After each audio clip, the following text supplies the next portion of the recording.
I don't know what happened there, but we are back. Episode 3, Absolute Pandemonium.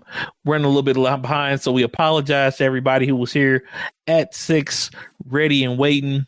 But we got vocab, we got me, Pandemonium. The rest of the crew will be in, shortly as we speak. It's a Saturday afternoon. We got to enjoy the family time and all that jazz that goes with it. So, we appreciate y'all sitting with us and relaxing. Hopefully your week has been great and amazing. Ours was. Vocab, how about yourself?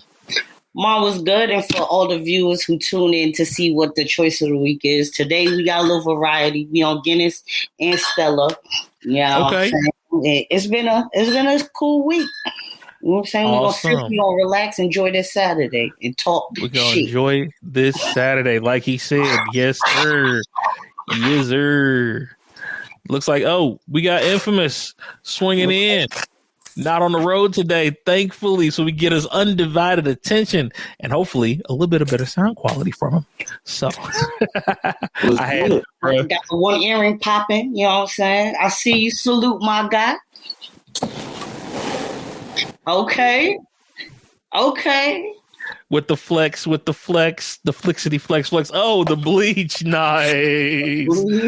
Did you? Are you? Oh no. Yes, okay. Yes, okay. Sir. I'm not mad at it. So that actually, we're gonna start off with that thing. We're gonna give Rod a few minutes to jump in, but we're gonna start. I got a thing that we can do, and it's gonna be like it has to do with masks. So okay. We'll see about that when we jump in here.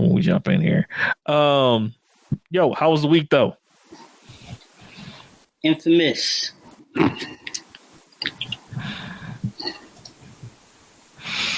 Can you hear us, sir? We can't hear you. Yo, Jay.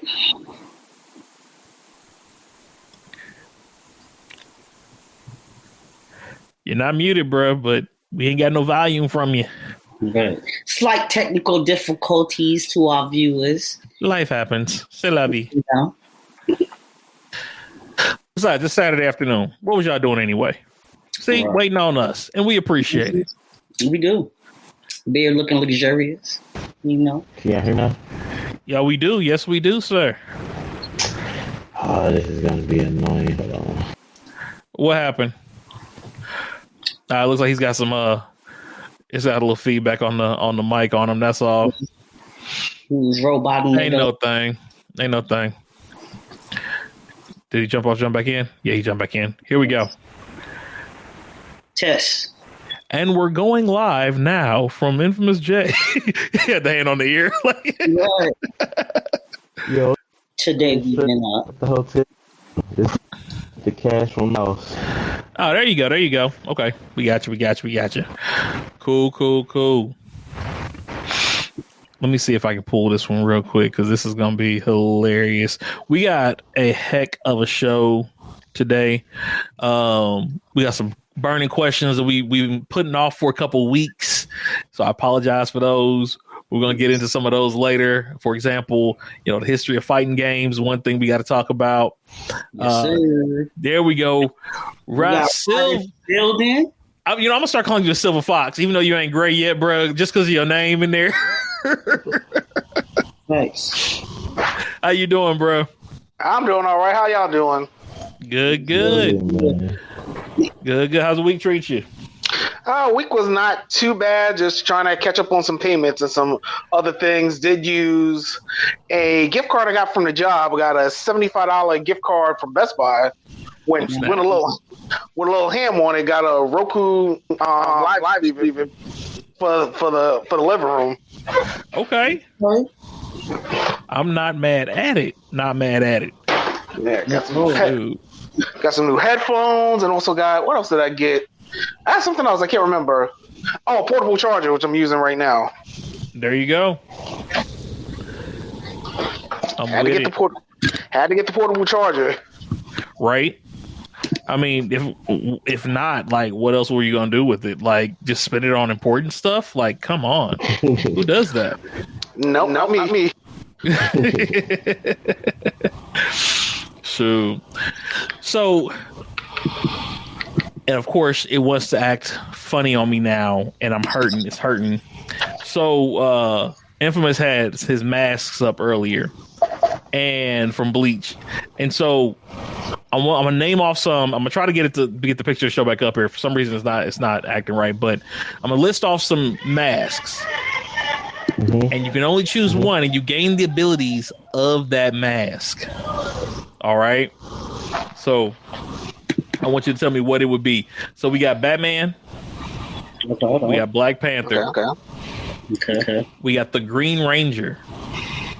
Okay. We have the Spartan mask from 300. Okay. V for Vendetta. Deadpool. Okay. The Mask. Okay. Jim Carrey style. Yeah. Lord Vader. Darth Vader. Spawn. Wait. Let's off Matt. Huh? It came back for a second. Yeah, Spawn. Yeah, it popped up, but the image isn't showing for some reason, and that's the part that's tripping me out. Magneto. Boba Fett. For some reason, and that's the part that's tripping me out. Or Venom. Magneto.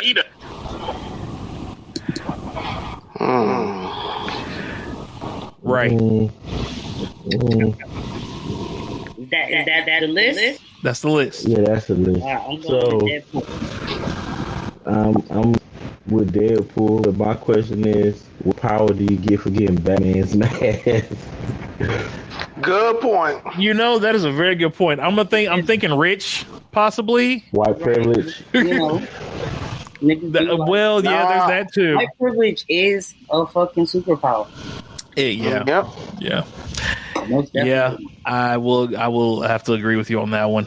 It kind of is. But I don't know. Other than like his money and his ability to craft gear at his disposal, I got nothing. That's about it.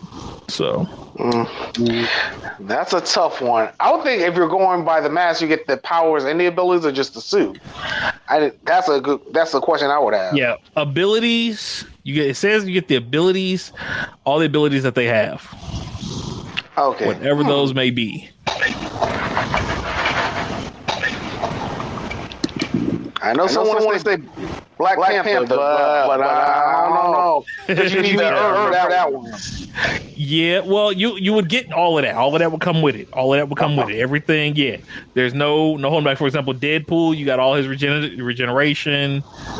Venom, you get the whole symbiote, the whole 9 yards, everything at their peaks, at their peak of abilities. What would it be? I'm between Venom and Deadpool. Between Venom and Deadpool? Okay. I can see that.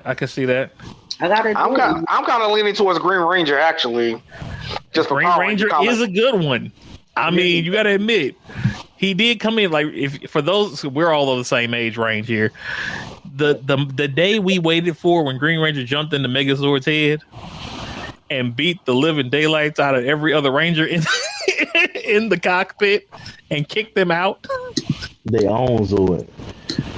No, they own Zord. Like, how you gonna kick me off my own stuff, bro? Like, top 5 petty moment of all time. Definitely a top one. All time. It was so worth it, Black though. Air Force Energy. That's another one we have to do is Black Air Force Energy.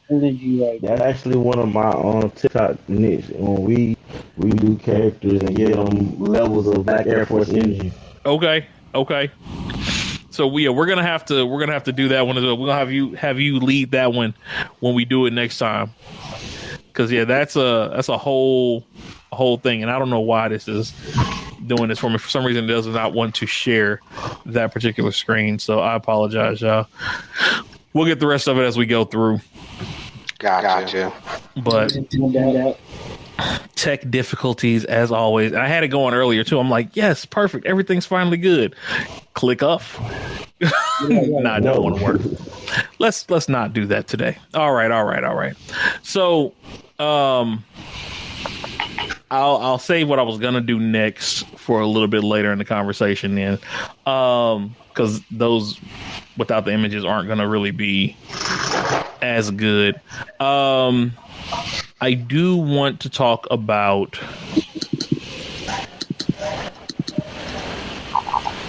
music for a minute. We had briefly touched on The Rock recently rapping with Tech-9 on the track for Face Off. What was y'all thoughts about that? I was a little upset. You were a little upset? Okay. I'm gonna tell you what. Don't get me wrong. It was an amazing track. Don't get me wrong. It was an amazing. In my soul, I just thought my soul. When it started speed rapping, And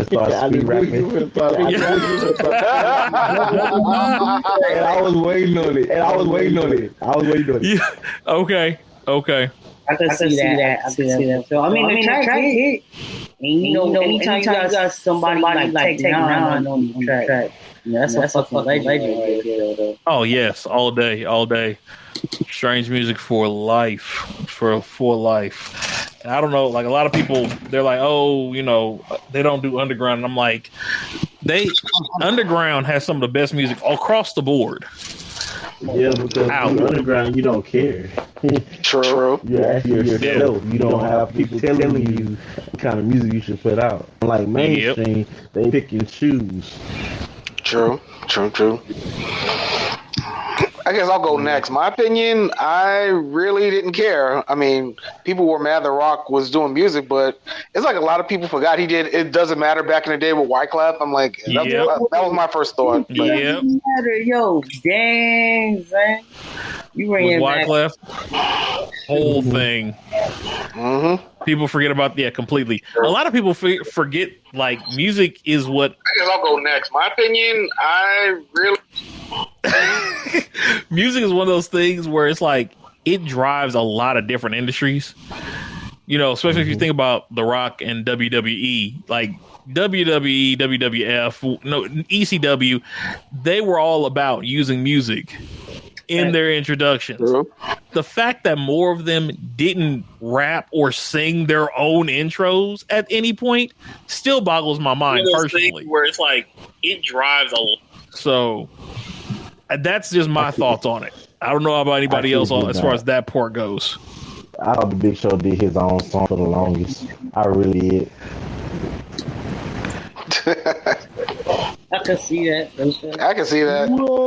Yeah, that's all I thought it was. I think Shawn Michaels of Val Venus did their theme song, if I'm not mistaken. No, he didn't. Shawn Michaels, sorry. But I will say this because I'm a big WWE fan, which I'm not no more because they did some stuff this past week. But a lot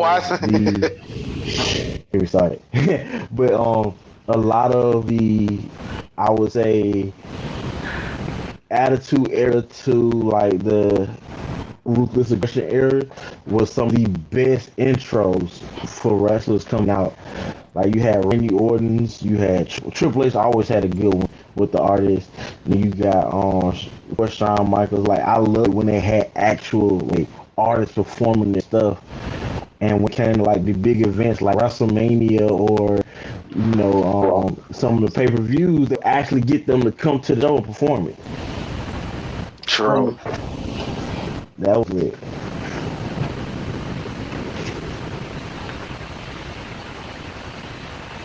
Are you talking, Panda? I was, but that it doesn't help anything.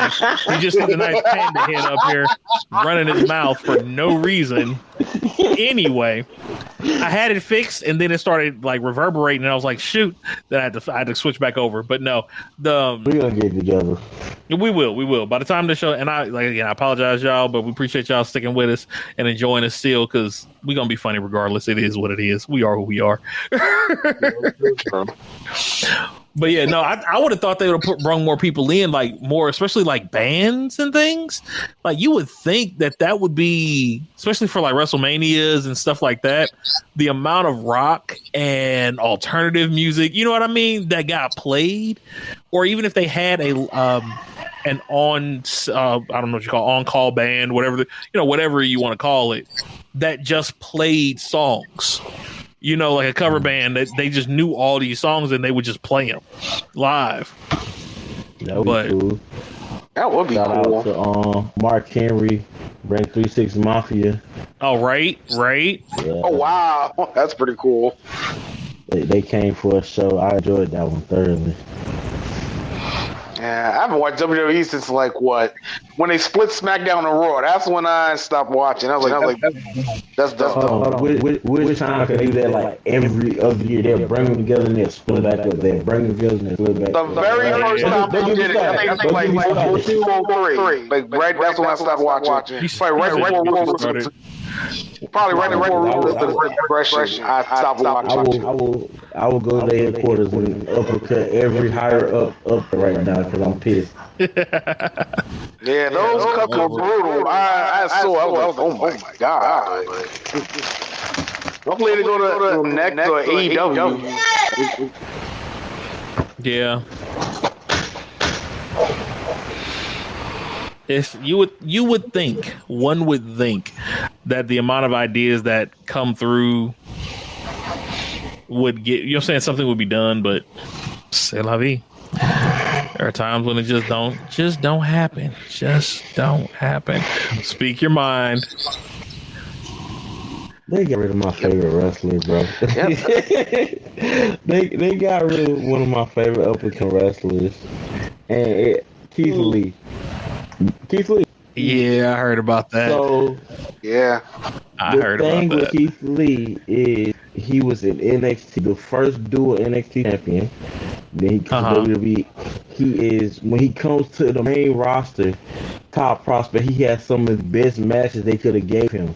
He had a match against Brock Lesnar. He had a good little run against Drew McIntyre, who last year was the poster boy of WWE during the pandemic. And he's leaving for a little while. Comes back, they repackage him. He's on the show, and then they just fire him out of nowhere. Like, bro, him and his wife. Oh, that's cold. Wow. That's cold. Because his wife was in NXT. Wow. Yeah, that's all bad. So I don't know. Like we talked about it today, I don't know what they be trying to do. They got this challenge against, not challenge, but they got for the longest WWE was almost a monopoly. True. Like you saw strictly WWE, but now the AEW on the scene, and now Impact making a comeback, and all these other ones. Like you're letting wrestlers go. Now that they gone, they're gonna go other places and bring their fans with them. Yeah. Exactly. Y'all not thinking.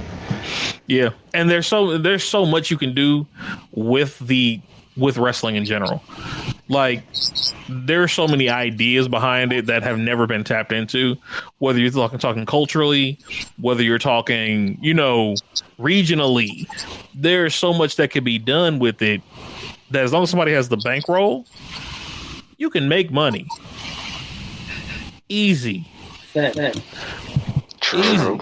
I mean, you do a half, luchadors. Completely different, you know what I'm saying, region of the world, but it's wrestling. It's their, you know what I mean? It's their style, how they do it. The moves are almost the same. You know what I mean? They are pretty much identical. There's only so many ways the human body can move and contort without breaking or bending. It's the same thing. So what would stop somebody from leaving here and going there and then making a big reveal that it was somebody from here? Like, don't you think that would pull? You know what I'm saying? Like, You know how big of a draw if they went interracially like that? How big of a draw business wise that would be? I can see that. You can even put that stuff on streaming. I mean, most of the WWE stuff is on Peacock. I mean, you can do Luchadors on Peacock. NXT should be on Peacock. I don't know, because I've heard inklings that maybe that's why they're cutting the roster. Maybe they're thinking about selling to someone else. That would make sense. The roster cuts would actually make sense business-wise because you're trying to show you're really profitable and seek out investors to come buy them out. But if it's just WWE, not NXT, because I think NXT will probably become his own brand, his own entity. They up on WWE. They up on the WWE. Oh, so that would come with them then. Oh man, that sucks. Because from what I've been hearing, NXT has been leagues above WWE for years now. From what I've been hearing. Okay, with that being said, the secret behind that is they was under Triple H. Triple H was, Triple H is married to the boss's daughter. So with that being said, they gave him opportunity to do some things in NXT that has never been done. Like NXT is under WWE, but they're giving them their own creative spin on everything. So originally when NXT was made, it was like a reality show for wrestlers try to. If y'all remember Tough Enough back in the day, NXT was like the next level version of Tough Enough. So for the last few years, Triple H of NXT, they have had better matches, better turnouts in. Pound for pound turnouts, better views, strictly because they're not doing the status quo. They're doing the same storyline over and over and over again. They're not doing the same matches over and over again. Each match is like a brand new match, and that's one thing that the fans like. We like something we never seen, and we like stuff that interesting.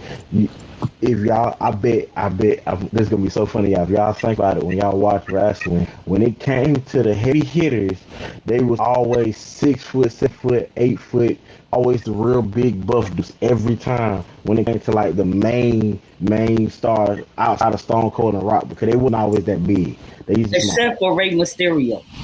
True. He okay. Rey Mysterio is the anomaly.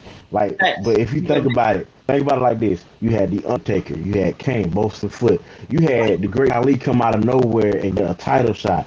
A man who really cannot wrestle. He just big for no reason. Big as shit. You had the Big Show. You had Kevin Nash. You had Test. Like everybody that WWE was pushing at one point in time was just huge. And we cannot hear you again. I'm not talking. Yeah. Wait, what about Eddie Guerrero? He wasn't big. He wasn't big either. True. And Eddie a legend. So if you think about it, WWE is scripted. We all know this. I don't know why people say it's fake. It's not fake because people are really taking them hits and everything. It will be a time when they will be like, let's go off the fans. They will go off the fans. They will pick a wrestler that the fans get behind and push him. Eddie Guerrero is one of them wrestlers. I think most recently you would say Kofi Kingston was the biggest one. Kofi, the man, he literally was a backup because something happened to the guy who was supposed to be in there, Mustafa Ali. He was a backup, and the fans got behind him so big, got him a title reign. After he'd been in the company for 11 years, never had a shot at the title. Yeah.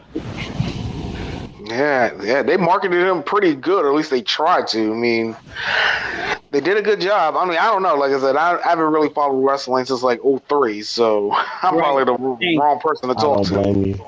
I do not blame you. That's why I just been quiet this whole time, because I'm like, hey, y'all talk about y'all wrestling, bro. When I was watching wrestling, The Rock and Stone Cold was the biggest thing. So that tells you. Oh, yeah, so that's been a while. Yeah. So, that's been I was seeing Big Show and Kane and all them niggas, but that era, that was my era of wrestling. Yeah, that was a great era. That was a great era. Yeah. I graduated high school in 2004, and I don't think I've ever watched wrestling after high school. Yeah. That's kind of about right. I was a sophomore in college when I stopped watching. That was 2003. So my friends and I moved dorm. So y'all started watching before he died? Yeah, I think I came back and watched the same night. I came back to watch that. Bro, I saw a couple matches, but like I'm talking about watching. Like niggas was like, "Yo, it's Thursday SmackDown. You know, it's Monday Night Raw, shit like that." Like niggas was fucking just like you wait for the game. You was Monday is 8:00. Yeah, you know what time it is. High school, it was none of that. It was like, the game ain't on. Let me flip on the Raw. You know, it's just like that. Like, you know what I mean? And I definitely stopped after Eddie died. No more frogs. I was like, yeah, that's over with. I was like, yeah, it was kind of tough. Like finding that out, I was like, oh man, I was like, wow, because I remember Owen Hart, and then I heard about Eddie. I was like, oh my god, that hit a lot of people. Man, nobody want to talk about. Have you seen the Dark Side of the Ring episode on that one? Yeah. You get why. I didn't say that much. I think that's the set. Something happened with that. What, Owen? No, Chris Benoit. I thought that was Chris Benoit. Oh wow, yeah. I didn't find out about that like till years after it happened. I was talking about it like wasn't big on the internet, but like you know, actually was at that time, and it was an article on there because I was on the paper, and I was my favorite wrestler, and Chris Benoit at the time was my favorite wrestler, and I was reading stuff, and I understand it, and then it was a lot of accusations on the police report. I'm like, that makes no sense. Like after me reading it, I'm like, there's no way he did this, and it says this in the police report. And then, like years later, people actually start talking about him. Like, yeah, y'all need to do right by the man, because that don't sound right. Something like that. Yeah. I saw that shit through a ball in battle rap. I was like, oh, that's a hard ass ball. Let me look if that's accurate. And I was like, oh. I don't know if it's accurate, but that's what the masses believe. So like technically it's accurate because as a bar it's accurate because that's what the consensus is. You know what I'm saying? Right. People know what really happened. You know what I mean? So because I was shocked too, because Chris Benoit is from that era that we was watching. Yeah, he was. Yeah. I was like, oh, this is one of the niggas who I know. Like, I do know about this nigga. Like, right. Nah, bro, it's not Chris. Like, you know, he always had that you know, persona, but that was persona, you know what I mean? Like, from what I heard outside of the ring, the nigga was nice as hell. You know what I'm saying? And so I was like, really? Yeah. It just goes to show you just don't know what's going on behind closed doors sometimes. Just don't know. You do not. You know, that is definitely true. Definitely true. That's consensus. Yeah, but I mean, if y'all looking interesting stuff, I would recommend watching the Dark Side of the Ring documentary on Vice. They have been some eye-opening stuff.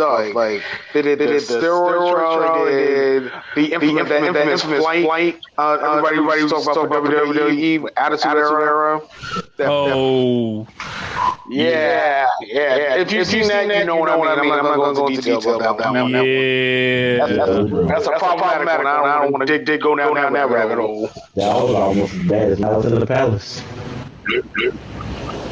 You know what? Oh, shoot. That was that's a point. That was a whole nother. No, and it's rare. Wow. There is, and I have been ended. No.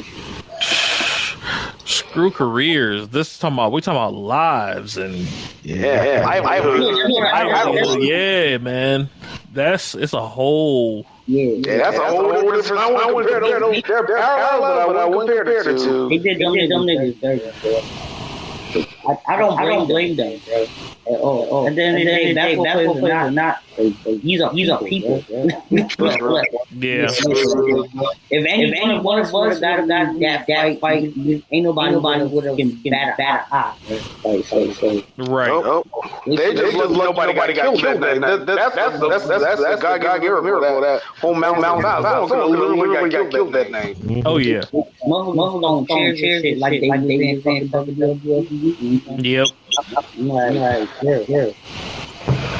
I mean, I've rolled fight, but that Mountain Palace was just a whole nother level. That was just, and then everything that came after that too. That's just, it was optics, like PR. That's a whole nother rabbit hole we go down. That's just crazy. That's just crazy, man. Oh yeah.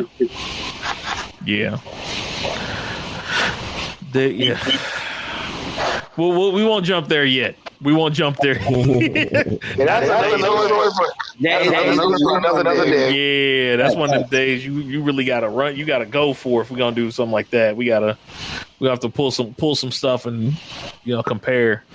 But yeah, no, that's ugh. Yeah. Yep. Well, switches back over as far as gears go. We were talking about music. We ended up in WWE because we were talking about the Rock rapper with Tech. For those who are just now jumping in the end of this, you probably thought we were on a whole WWE, WWF tangent there. We were, but we weren't. The reason I brought it up is there was another article recently with Megan Thee Stallion, who that's like anime's like top waifu at this point in our community. If you really want to go there, her degree that she's about to get her. Yeah, definitely is. Or she got a dude, one of the two. But like about her getting her degree and stuff like that. And I was like, I saw the article. I was like, yo, that's what's up. That's good for her. You know what I mean? Yeah, getting her doing her thing. And so it made me start thinking about all the other artists that have degrees, or got them after they were in the music industry and stuff like that. And then I looked up what an honorary degree is. Do y'all know what an honorary degree is? Like actually? Yeah. Not really. Okay. Be like, yeah, this for you. You didn't do shit. Right. It literally is a university basically recognizing their contribution to society, or it's like basically like a lifetime achievement award. Right. Is what an honorary degree is. And like, don't get me wrong, some people, I get it, because I was looking at this, saying who actually has a degree. That's what, because I went to go kind of look it up. Like a really? Oh, like an act, right? Yeah. Half the people have honorary degrees. Yeah. And I'm nothing against, them getting that award or anything like that. But for those who had to work, exactly. For those who put the tears in there and the sweat in there and the night hours and the bags under our eyes and stuff like that, earning a PhD. I remember when Howard gave Diddy a fucking doctorate, bro. I was like, bitch. I was so mad. Wait, they gave him a doctorate? They gave him a doctorate? Really? An honorary doctorate. A PhD, bro. I was like, and the man dropped out. Like, he went to Howard for like a year, bro. And then launched Bad Boy and shit, and it blew up. So niggas like, and he's been donating to the college and all that shit, like, because that's what got started.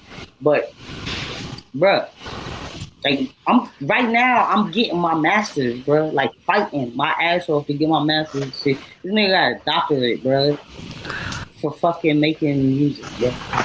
And he's not even really making it. He's just a producer. He dancing in the videos.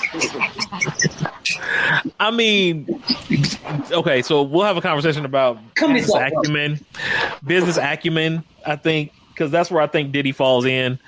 Regardless of what anybody says, his business acumen is amazing. Oh no, most definitely. We can't argue that. I guess for me, it's just for those of us who worked through their degrees, or those who are working through their degrees and actually trying to get the knowledge and the learning like that route. Because there's always different ways to get your knowledge and your learning. You know what I'm saying? And I'm not here to say that, the education path is for everybody. I'm not here to say that it's the best route for anybody. But those who choose to take that path, I believe, deserve the respect of having that assignment to their name, if that makes sense. You know what I mean? And so, like, when I look to see how many of the rappers who have honorary degrees, not actual, but honoraries, that people I've heard for years, oh, so-and-so got a degree, so-and-so got a degree. And I'm like, no, that's an honorary degree. That's an honorary degree. That's an honorary degree. Huh? Like, you know what I mean? Like, had to give it a little doggy head cock. Like, I don't know. How do y'all feel about that? Or what are your thoughts on something like that? You probably change the title, if anything. Probably should change the title from honorary degree to something else. Okay, I can see that. But it makes sense. But I mean, if they want to give them something to say, like maybe a cultural honor degree or something like that. Yeah, maybe if not. it was something specific, yeah, I definitely understand that. Like, yeah, something like that. Like, I'll give you a good example. Like, I graduated St. John's 07, and I don't remember if we gave out honorary degrees that year, but I do remember the guest speaker because I fell asleep. It was George Stephanopoulos from ABC News. Oh, wow. And he was boring, so I kind of zoned out. I'm not going to even lie. I zoned out. But I wouldn't be surprised if he got like an honorary degree from St. John's. I wouldn't be surprised. Yeah. But I mean, he's done a lot of stuff. So I can see like a honorary cultural degree for news. I can see something like that. Right. Yeah, so I definitely I agree. I think that's something that, because just saying it's an honorary, PhD or something like that, I'm just like, I mean, I guess calling it honorary is what separates it, but for those, I think it's more. It's not for those who already have the degrees, right? Well, I mean, because I think most people are going to know. Most places that actually are of that level of education, they're going to know what that honorary degree means in general. But I guess for me, I'm thinking about the kids growing up. You know what I mean? And it's almost like I don't know any high schooler who knows the difference between an honorary degree and a regular degree. You know what I mean? I don't know any elementary school, any middle schooler who knows the difference between an honorary and a regular degree. They think this dude went to college. You know what I mean? Whether it was after he had money or beforehand, either way. So I think that distinction needs to be put out there for the youth. Hey, this is what they got. This is why they got it. It's because of their, for example, Lil Wayne is one of them. Who's got an honorary degree, and I'm like, his linguistic abilities are amazing. Don't get me wrong, but did you go through the hours of work that these other people did? And I'm not saying he didn't go through hours of work to get what he, to get his ability, but. Yeah, that's a good question. You know what I mean? Some people are born with it. Some people are not. I ain't gonna start no fights. I know, there's a lot of Lil Wayne fans that would take. I love Lil Wayne too. I love him to death. I love old Lil Wayne. I'm not gonna lie. I'm an old Lil Wayne. I like Lil Wayne. I even like a little bit of Weezy X. I can see that. Just give me Hot Boys era Lil Wayne. That's it. What is he now? What's his name now? Is it Back to Wayne? Or what is it? I don't know. Whoever this guy is, I don't fuck with this guy right now. I don't know what the hell going on. I don't know who he is at this point in time. He might just be a dude who has someone that has his daughter on Love and Hip Hop, and that might be all he is. I don't know. He definitely not Block Is Hot Wayne. No, he's not. He's not even Carter Wayne. Nah, Carter Wayne was Carter 3. He is the best Wayne. Yeah. He's like all 5 volumes is fire. Obviously, we all know the third one is that crack. It is. Most definitely. Father Time Undefeated. I guess if you want to say Wayne's anything right now, he's probably Washington Wizards Jordan. If you want to go that far. Wow. Yeah. You know what? I don't know. I might have to give him White Sox Jordan. No, not White Sox Jordan. It was the White Sox, right? Yep. That's White Sox. Yeah. That's free Space Jam Jordan. That's free Space. That's right. That's Space Jam Jordan. Like, damn. Ow. I'm just saying, bro. Listen, I'm sorry, but are you? I'm not. But are you? Are you really? I'm just saying, though, like the Wayne of this era, the Wayne that these kids know, don't speak words. So, I mean, and we were literally talking about his linguistics. I don't know if this is cutting it right now. Yeah. He's more so hit and miss now, more misses than hits. Yeah. And them drugs got to him. Them drugs got to him. What it is, bro. So real quick, since we're talking music, people, I gotta throw this out there. I finally got the images working again. You ready? Y'all ready? All right. Michael Jackson. Now I'm about to step on toes right now. So did you say that? You spring that name out? Fucking booming some MJ last night, bro. All right. Shit. Why was MJ so disrespectful in every video he made? Because he had that aura back in the day. That's what I mean. This is what I'm talking about. Cause Every video, I'm gonna walk in here. I'm gonna tell you about your girl and and our relationship, and then walk out with her still remembering the time. Yes. Like, why, Michael? Why? Why are you so rude? Michael, man. Why you gotta be so rude? I mean, he was the original Mr. Take Your Girl. Sorry, Ray J. He was Mr. Take Your Girl, definitely. He is definitely the original Mr. See, it was between him and Prince. Doing it in front of you is the thing. He's not like sneak linking and then at all. This nigga is like, oh, that's your bitch. That's yours. No. I had her before. I'm just coming to get her back. Right. Like, what did he say, Chris Tucker? I can get the girl. Right. I can get that girl. They can't, Michael. Watch you. No, you can't do that. Watch this. Chris Tucker already knew Michael's a good man. Michael is a pimp, bro. Nigga always had a fedora on. With the fucking always. First and foremost, I need everybody to nod. I need a nod to the fedora on the real. The fedora is the brim of choice. Period. I got hands 3 things in the closet right now. That's what I'm saying. The fedora is the brim of choice. I don't care if you got a hat head or not. Everybody can rock a fedora. Let me put it. I don't know. I've never wore a fedora. I've been more of a fitted cap guy or Kango myself. Get a fedora. It'll change your life. Just get one that fits your head right too. If it gotta fit your head, you know, it can't just be any.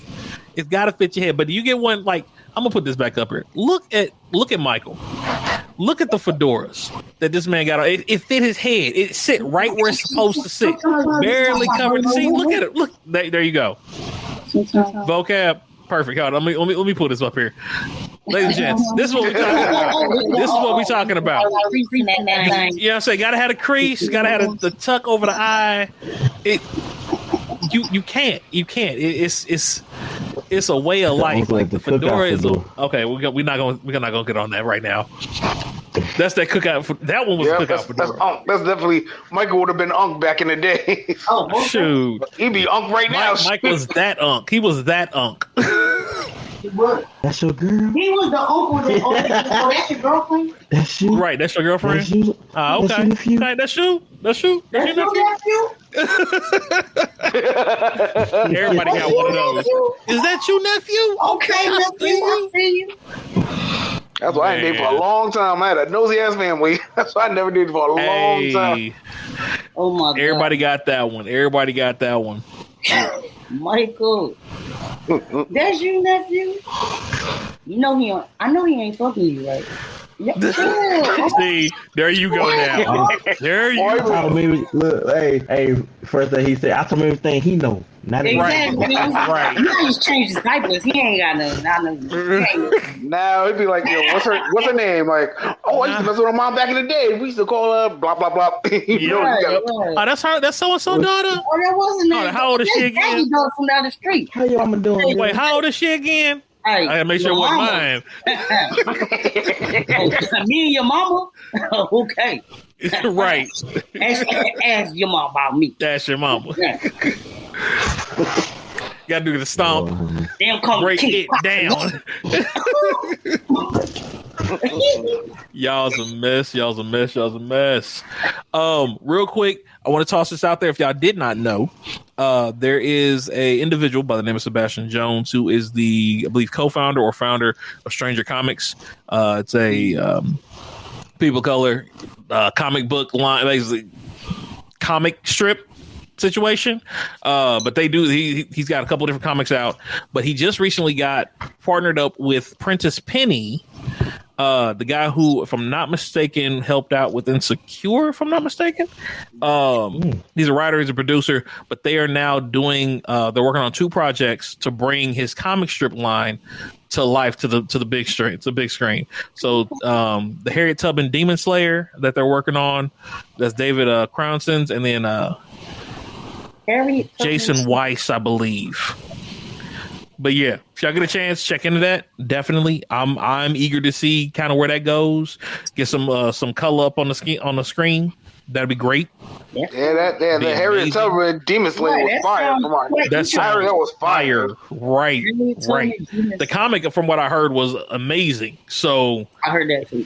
If they can get that up on screen, yeah, I think he helped with Insecure. Prentice, he helped with Insecure. So yeah, we can get that on screen. That's what they're working on right now.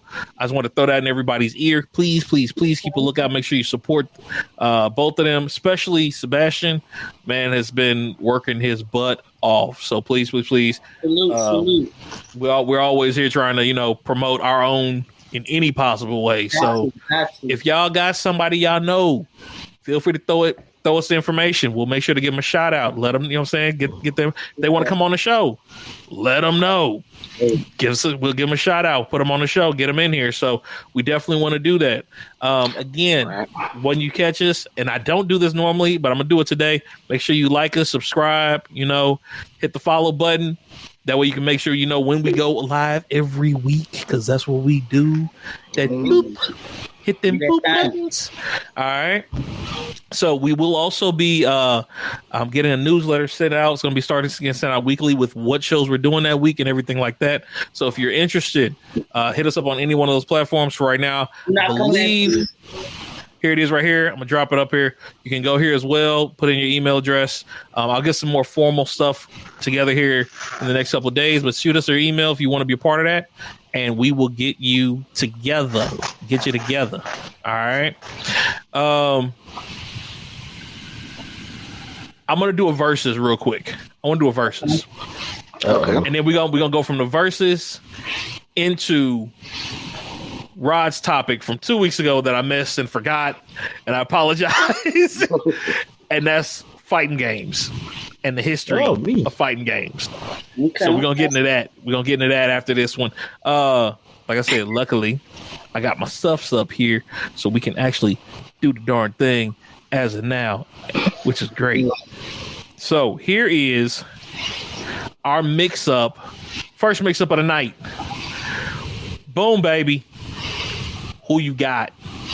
Mm-hmm. Who you got? Ooh.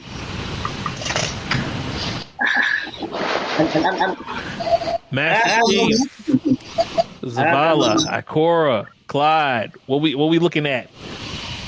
I'm looking at Master Chief. We got Master Chief. Okay. I'm thinking about this one. I don't know. I only know Master Chief. Okay. So you didn't play Destiny much, did you? No, I heard about Destiny, but I have not played it. Personal opinion, the first one's the best one. All the way through. The second one, it was good, but I think it kind of just fell off a little bit. I think it kind of started trying to go toward Halo, is what I honestly think. Right. And it kind of fell. Yeah, it kind of fell to the side. I will say personally, I'm gonna jump in this one. I'm not even gonna wait on this one. It's between Clyde and Master Chief. I don't care what anybody says. The only reason I say that is because Clyde is the only one who lasted to the end, even in the Destiny verse. He's the only one. He went out shooting because he was the only one who went in there trying starting stuff. He was Tombstone. I'll be your Huckleberry. You don't talk Doc Holliday. He was Doc Holliday. If you haven't seen Tombstone, go see Tombstone. That's a whole other conversation. Yes, best Western movie. Period. I think it's second to Magnificent Seven. That's just my personal opinion. Haven't seen Magnificent Seven. I ain't seen him if you talk about it. Oh, you got to see Magnificent Seven. If nothing else, watch the new one. The new one's got Denzel in it. That's cheap. So if nothing else, at least watch the new one. That's cheap. No. The new one has Denzel. That's cheap. The old one is still, I think, better than Tombstone. I still think the first Magnificent Seven is better than Tombstone. It's like one of them. It's one of them neck and neck. So like certain aspects are better than others. Type deal. It's one of those situations. I'm gonna put it like this: if we're doing the Western version, I don't care who in it, Doc wins. And we're talking about character wise. Doc Holliday is Doc Holliday. Yeah, right. Sick Doc. Touche. Yeah, no, Doc Holliday is Doc Holliday. That's a whole other situation. But yeah, it'd be between Chief and Clyde, I think, personally. That's just me. What you got, Vocab? I got Chief. You got Chief? Okay.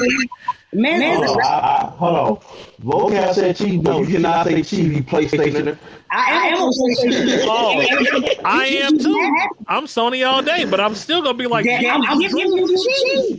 Halo is one of the GOATs. PlayStation. I got the 4 and 5 right now. Yep. And I'm giving your ass motherfucker the win. So you better appreciate that shit. Okay? I mean, what's it saying? Game recognized game? Game recognized game. When I saw the list, I said, oh, Jay gonna fucking have a ball with this one. Because it's not even close to me. It's Master Chief clear to me. I didn't finish this. I mean, I think Clyde would give Chief a run for his money just because he's an a-hole. It would be a good fight. It'd be on some red versus blue type stuff. Y'all know what I'm talking about? Right. Oh yeah, that show. It would be on red. It would be on some red versus blue type stuff. I'm not gonna lie. So, all right. So let's get into it. We're gonna talk about fighting games. Fighting games historically. Fighting games. What is it that brings us to these magnificent creations that we all love? That we all love. I'm gonna tell you why. I'm gonna tell you what it really is, and it's sad, sick, and it's twisted. It's sad, sick, and twisted. Okay. Face you off.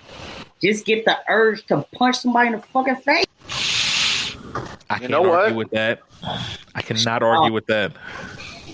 I would not mind hitting somebody. I would prefer doing beat 'em ups for that, but they don't make those as much as they used to.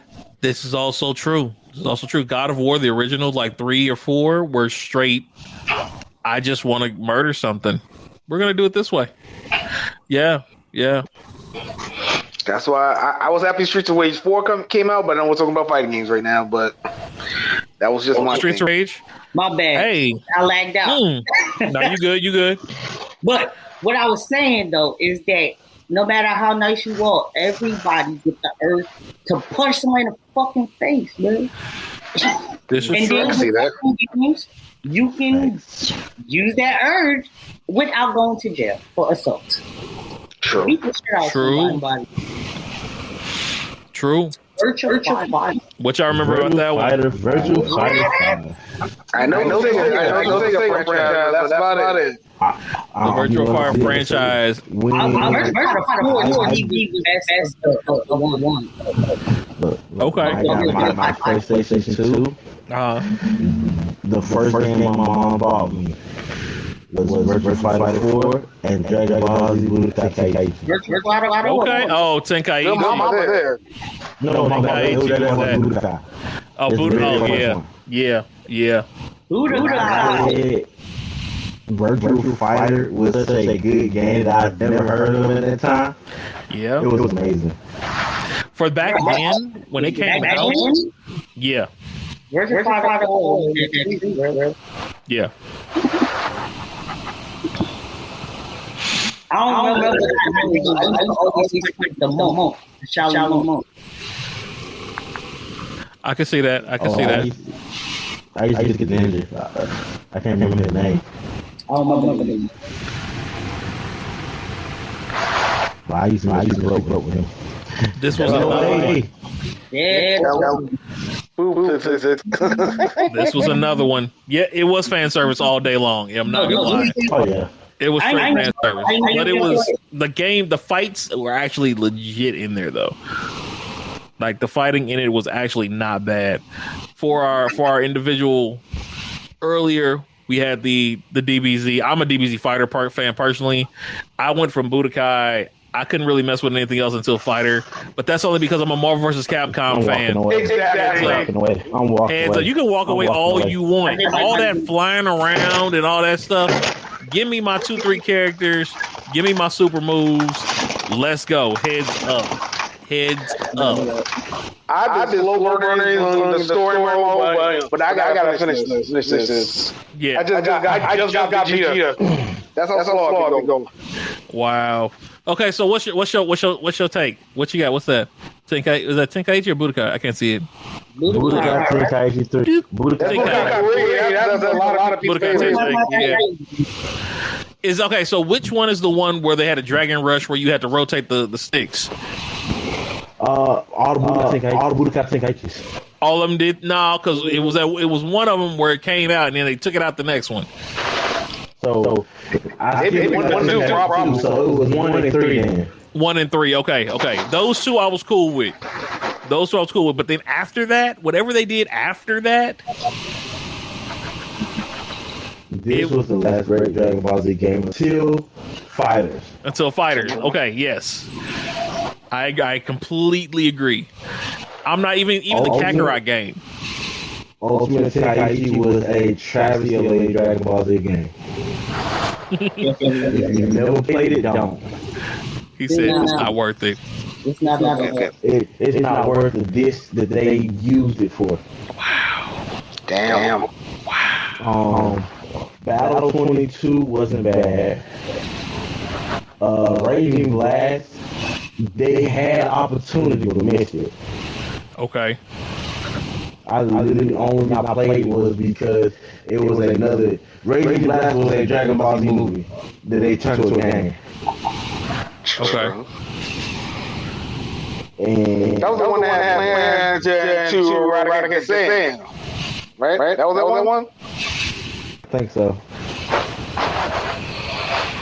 I think Raging Blast was the first. Raging Blast 1 and 2 and Ultimate Tenkaichi was the first Dragon Ball Z games on Xbox. We didn't have a lot of other Dragon Ball Z games. True. They were only back then. Now, once Budokai was the first one that that was it. After Budokai, I stopped until Fighter. Like I played them and I was like, "Yep, nope, I'm good."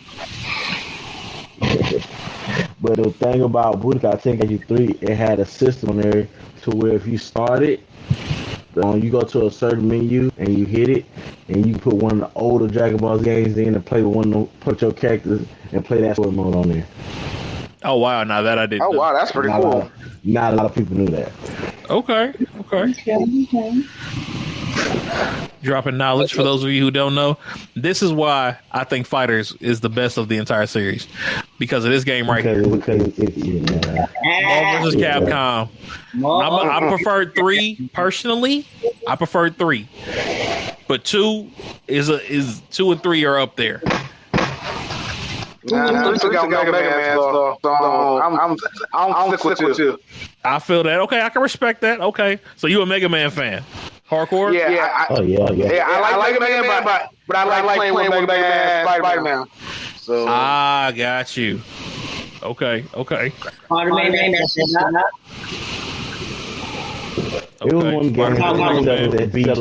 was one of them beef games. Oh yeah, this is another one of those beef games. Oh yeah. This is another one of those beef games. I think Rod was the one who brought this one to me. He was like, "Yo, is this count?" I was like, "I think it counts, but I would like to hear somebody give me an argument for why this falls into the same category as things like what we've just been looking at, DBZ and all that." Like, why? They literally have a catchphrase: "Settle it in Smash." Exactly. Smash Bros. Was one of the. You got to think about it. it came out on the Nintendo 64. Right. Yes. One of the best systems One ever. of the first 4-player console. Yeah. So not just you and your homie, your homie, your brother, your cousin, all y'all fighting. Yeah. Yeah. Then And the fact that now it's like 20 people you can do at a time. Man. You can do like 20-man fights now, I think. Something like that. No, you do like 20-man tournament. But you have 8 people playing at the same thing. Okay. And y'all heard they just added Sora, finally, as the last character. Yo, that was a beautiful trailer. Yeah. I want to get a Switch now. Really? Why? Yes. Why? Okay. Me, I'm not your average Smash Bros. Like, I only play with my friends, come over and bring it. But I like picking the underdog. I like picking some of the worst players so that I can play a game with the worst player and do some damage. So, Right. Let's see if y'all can guess who I picked. Who do you think I picked? Pichu. Ooh. No. Nah, Pichu's OP. The Ice Climbers. Sonic. Nope. That's my main. Give vocab again. Win a vocab again. See, I would say Ness, but Ness is not Ness bad. is OP. Yeah. Right. This is not bad. I'm gonna get this is the hint. He has no recovery. Little Mac. Oh my Lil god. Mac. Oh my I god. play with Lil Mac. Realistically, every time I play with Lil Mac. I might go and pick Falcon or Lucario. Falcon is my guy. Falcon is legit. Yeah, That was who I first played with was Falcon. Falcon. The first When he player first I played came out. with was Meta Knight. Oh, That Knight was broken when he came Yeah, out. he He was. was broken. Yeah. He was legit. But I broken. didn't know that. I didn't know. I don't play like that. Meta Knight's OP. Yeah. All right, But Smash is a good. I think I'll be interested in what they do with that franchise after Ultimate, because my honest opinion, it should be a fighting game that just celebrates the history of gaming. If you look at that roster, you got Sora from Kingdom Hearts, you got Mega Man, you got Simon Belmont from Castlevania. I mean, you got Cloud, Sephiroth, Mario, Luigi, Sonic, Solid Snake of all people. I mean, like, is it like I'm a gonna take who's y'all who of back. gaming? So I'm about to take y'all back. Since y'all talk about those other ones, I had to bring y'all back real quick. Yes. Thank you, my childhood. Fatal Fury. This one missed me. That game right there. I didn't get into it as much as some people did. It was a good for the era game, a good for the time period, but I would have been more here. I think this deserves a remake. Bloody Roar, where you transformed into the animals and stuff. Right. Y'all know me. I'm a werewolf person to the day I die. All day. Right. So the ability to turn into a werewolf mid-fight and keep going? Yeah, bro. It's a wrap. It's a wrap. There's no competition. There's no conversation right there. That game, Guilty Gear, for those who don't know, this game here it would be the comparison. I would think it was a Japanese comparison to Street Fighter, to be honest. That's what it is. It's the Street Fighter equivalent for Japan. Same storyline, roughly, same fighting styles in general. Excuse me. Not as blocky. More old school. It still stays more to the old school, like the original 2D fighting games. So It's 2 games away. excuse me, and that's to this day. That's to this day. The other one, now this one, I'll go ahead and bring this one up here. Yes. Soul Calibur. That's right there. Kill it. My God. So that's what Soul Calibur Nightmares. I said, baby, you put that Soul Calibur. Okay, so I have a question. Go ahead. 6. I haven't played 6 like that. Have y'all played 5? I played 5. Yeah, I played 5. Okay. I played 5. Do you know what I did on 5 that made it so much fun to me? What? I made anime characters on 5. Yep, a lot of people did that. So I made Nightmare. I turned him into Ichigo.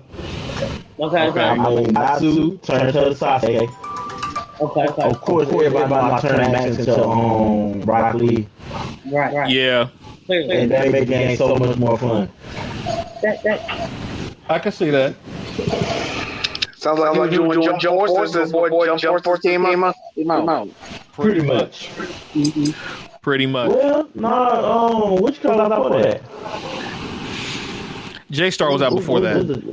J-Star. Yeah. J-Star was definitely out before that. Now, okay, what do y'all think about J-Star and Jump Force? That whole situation. Missed opportunity. Okay. How so?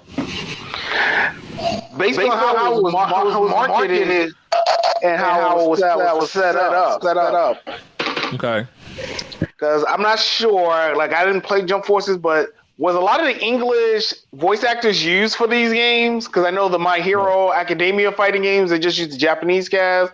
So I'm not sure if it was the same thing for Jump Forces. I'm not 100% sure. Is sub. So you got all Japanese voice actors.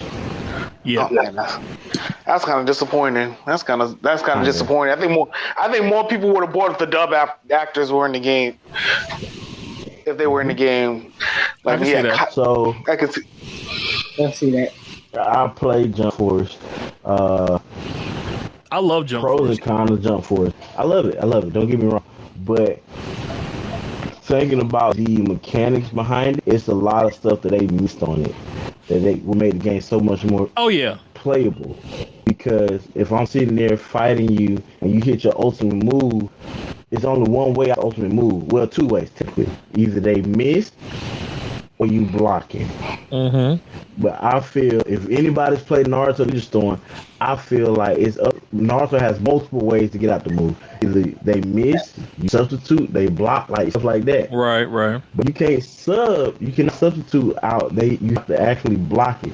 You're gonna make it like a sub, but they missed on that. They also missed on the transformations. A lot of them were good, a lot of them suck.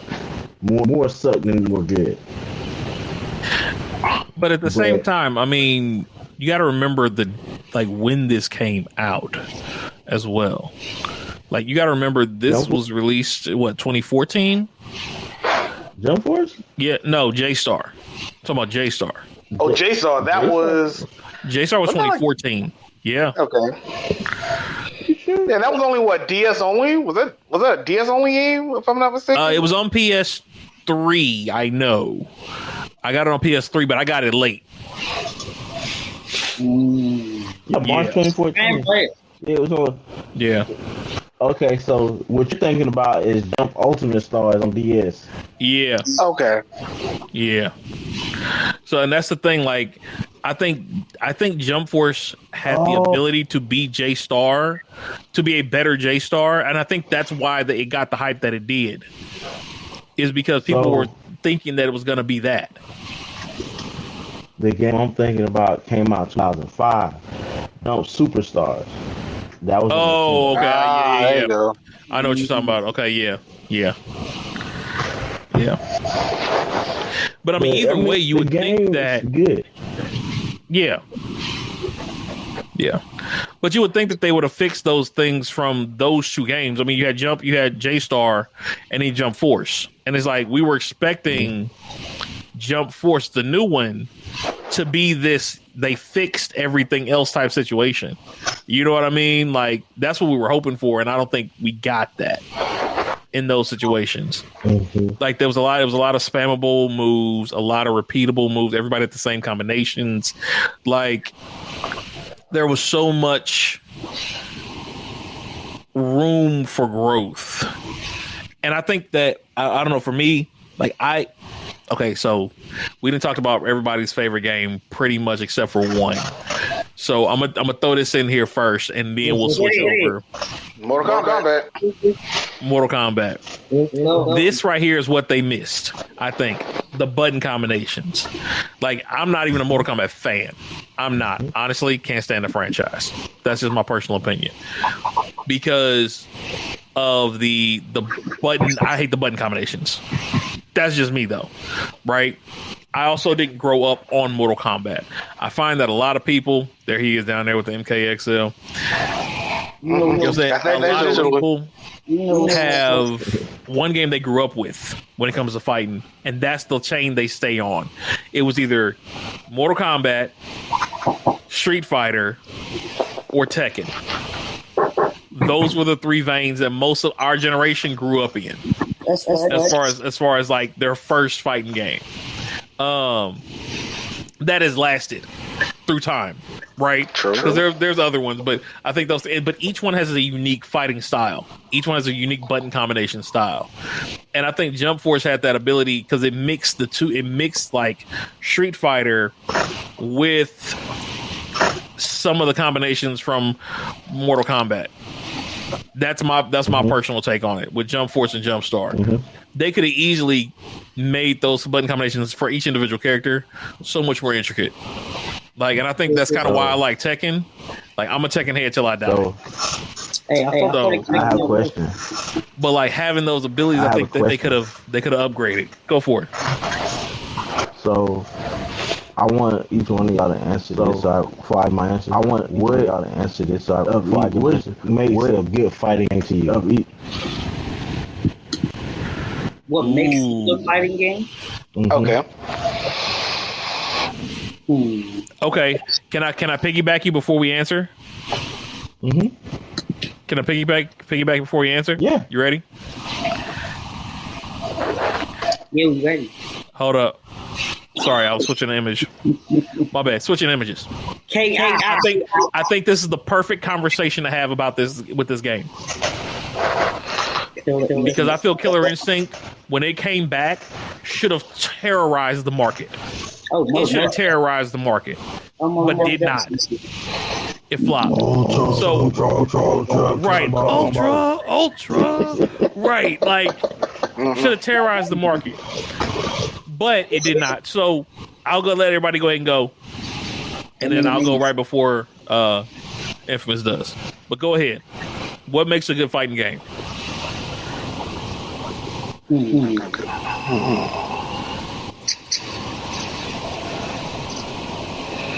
think what made a fight is how much skill it takes to and the movement availability.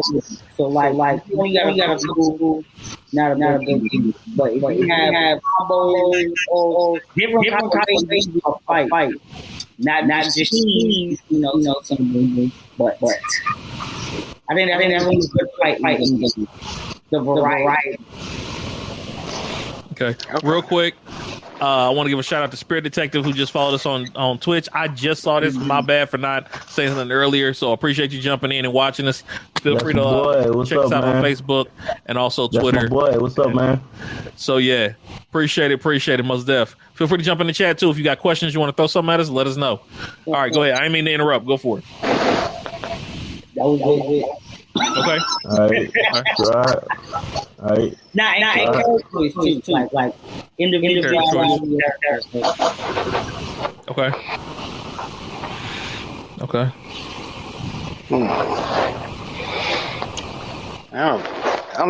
I'm really thinking about that. What makes a good fighting game? That is a very loaded question in my honest opinion. So many areas. In your opinion. Yeah. You are very correct. That is loaded. I would think probably like you guys mentioned, like combo system, button mashing, things of that nature. That's why Marvel vs. Capcom or the Versus series in general was so popular because the moves were pretty easy to pull off. Okay. I would even say something. Even I've been playing Mortal Kombat 10 a little bit recently myself, 10 and 11. I saw the story modes on YouTube, but I've never actually played. But it's not too bad. The buttons are a little bit more better, I think, in 10 and 11 than I remember back in the day. But the story scene, everything seems to be good story-wise. But I think a good fighting game, like, yeah, that's good mechanics. Some might argue even tournament aspect. I mean, think about a lot of the fighting games that you see, like Evo, things like that. Yes. Or even marketability, or like, is a character popular? Is a character good? I mean, we were talking about Smash earlier. Look how many fighting game reps are in Smash. Ryu, Ken. I forget the guy's name for Tekken. Yeah. I forget the guy's name from Tekken, but fun fact, when we're speaking fighting games, if we're talking about characters that's been in the most crossover games, it's actually Ryu. If you think about it, he's been in almost every fighting series except, I think, Mortal Kombat. I think except Mortal Kombat. He's been in every fighting game series. He's not been in Tekken yet. We got Akuma, though. So it's almost the same thing. Oh, okay. I didn't know that. I didn't know that. We got Akuma in Tekken. Akuma's that guy. No, but Akuma got it fixed with Tekken. I can kind of see more you do Akuma with Tekken and Ryu. I can actually see that. That makes more sense. Yeah. That makes more sense for them. Yeah. But Ryu's been in a lot of crossovers. I mean, we got Capcom vs. SNK. You got, like I said, Smash, Marvel vs. Capcom. Even almost Mega Man in a lot of ways been in a lot of crossover games too, if you think about it. Wasn't Mega Man in Tekken, if I'm not mistaken? Wasn't he like a playable character in Tekken? Or like a joke character? Maybe I'm thinking of another series. I could be thinking of another fighting game It's series. a different series, but he wasn't in that one. Okay. Yeah, I think they made him as like a joke character, and I know people were pissed off about that. Yeah, I haven't seen him in one, but yeah. Yeah, I vaguely remember they had like the bad box art Mega Man in a fighting game, in a Capcom fighting game, and it wasn't Street Fighter. Mm-hmm. I can't remember. I remember there was a big controversy about it. Like, you want to put Mega Man in, but you're going to use the worst representation of Mega Man as a that wasn't cool. But then that's just Capcom and their stupidity. That's another rant for another day. Because that is very true. Very, very true. Yeah, Capcom, same thing with Konami. That's them two you could probably do together. Actually, to be quite honest. Yeah. But to circle back to what I was saying about good fighting game, I think marketability, characters, movesets. I think even nowadays, maybe esports viability, I would say is probably more important nowadays. Okay. Because I mean, you see, like I said, I mentioned Evo. I mean, I've seen people getting excited. Like, I know this is not fighting games, but even Pokemon was. I mean, people getting excited for like esports or Pokemon Unite. They even turning Pokemon Go into an esports. So that should give you an idea how big esports are getting. Which I heard about Pokemon fighting game. No. Nope. They did Pokemon, but that's about it. No, that's about it. No, I don't. I do not. I do not. Competitive, yes. Fighting game, no. I can see Pokemon, but that's about it. That's about it. Now, if they turn Pokemon into something like Tekken or like Killer Instinct, I'd be all for it. To where you're actually fighting as the Pokemon. That's what Pokemon should have been. Like that's like even a Stadium, like when Stadium came out, that's what I was hoping for. I can see that. We didn't have the graphics for it back then, but we have them now. That's all I'm saying. So if anyone's listening, make a game where I can be Pikachu, I can be Gengar. You know what I'm saying? Like, and actually run around the screen and fight. It would be amazing. Yeah, I would say just pray that the Legend Arceus does well, because maybe you might get that because playing character can fight Pokemon. Yeah, so you're almost there. You're right, almost there. So, okay. Just if you got a Switch, just copy it. That way they know. Okay, people want this. You might get your Pokemon fighting game you want. You might get it. I mean, think about the number of Pokemon out there now, especially. It's a lot. There are a lot. That about as many Pokemon games as it is episodes of One Piece. Yeah. Yes. Actually, no. Still more episodes of One Piece than Pokemon. I think it's still more episodes of One Piece than Pokemon. Almost. Yeah, almost. I'm gonna tell you right now. Yeah, but congrats for One Piece on getting to 1,000. Gotta give them props. We're over 1,000. We're over 1,000 now. So we're over 1,000. Oh, it already happened. Yep. Oh, okay. Damn, I wanted to see the special intro they had for episode 1,000. I heard it was pretty. I heard they were making a special intro just for that episode. Yeah, they did. Yeah, they did. They definitely did. It was worth it. Okay. So sports games, and I'm actually going to use this KI. And is how to say it again? 898. So they 200 off.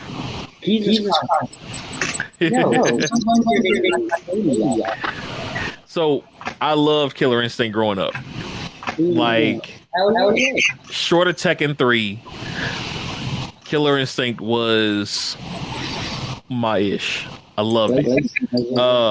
Contrary to what most people would think after me saying I'm a werewolf person, I did not use Saberwolf, who's the werewolf. That was actually my brother's character. Yeah, I did not use Saberwolf. My characters were Cinder and Glacius. That's why I did Cinder was hot lava, and Glacius was straight ice. Like, characters. But exactly, those are my two characters. Then my other brother was Riptor, the Raptor. But we go head to head.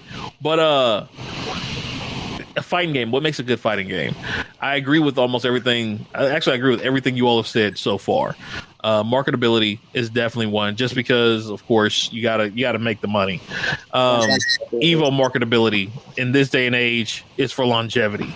If you can get something that everybody's going to want to play on a professional level, that brings more money to you, hands down. It brings more longevity, even after new series come out. You know what I mean? It allows you to go, and also gives you the opportunity to possibly bring out more and more in a particular series. As far as mechanics go, though, I'm a firm fan of. It's funny. RDC World, shout out to them because they are legit. Amazing. They are legit. RDC World 1, they did a clip recently where they had Ryu was fighting against everybody else in the other verses. So that you saw that as like Ryu versus Street Fighter versus what was it? Street Fighter gameplay, Mortal Kombat gameplay, Tekken gameplay. Yep. And he showed us like, oh man, y'all can't do nothing. So he went in there and beat everybody until Kazuya and Tekken came over here and sidestepped him and whooped his ass. He needs some milk. Like that's what happened to him. He got him in the corner. You're right. Got him up against the wall and waylaid him. So I think, and that's actually something I want to talk about. I had it in here to talk about too, is the game mechanics, like multi-level fights, being able to go through the boards. You know what I mean? Being able to break the fourth wall on stuff. Being able to that Z directional is amazing. Like being able to kind of sidestep around and actually use the entire arena to your advantage, get out of the corner. That right there is epic. If you added that to any other fighting game, it would amplify it by, you know what I mean, exponentially. Think about Mortal Kombat. Think about how Mortal Kombat plays. If they could just sidestep in those arenas, that would be scary. It would be, because it makes the arena that much more dangerous now, especially like when you're over pits and stuff. Like you can sidestep, but only so far. You know what I mean? You sidestep too far, you falling. You got to try to catch yourself on the edge. It adds a whole new dynamic.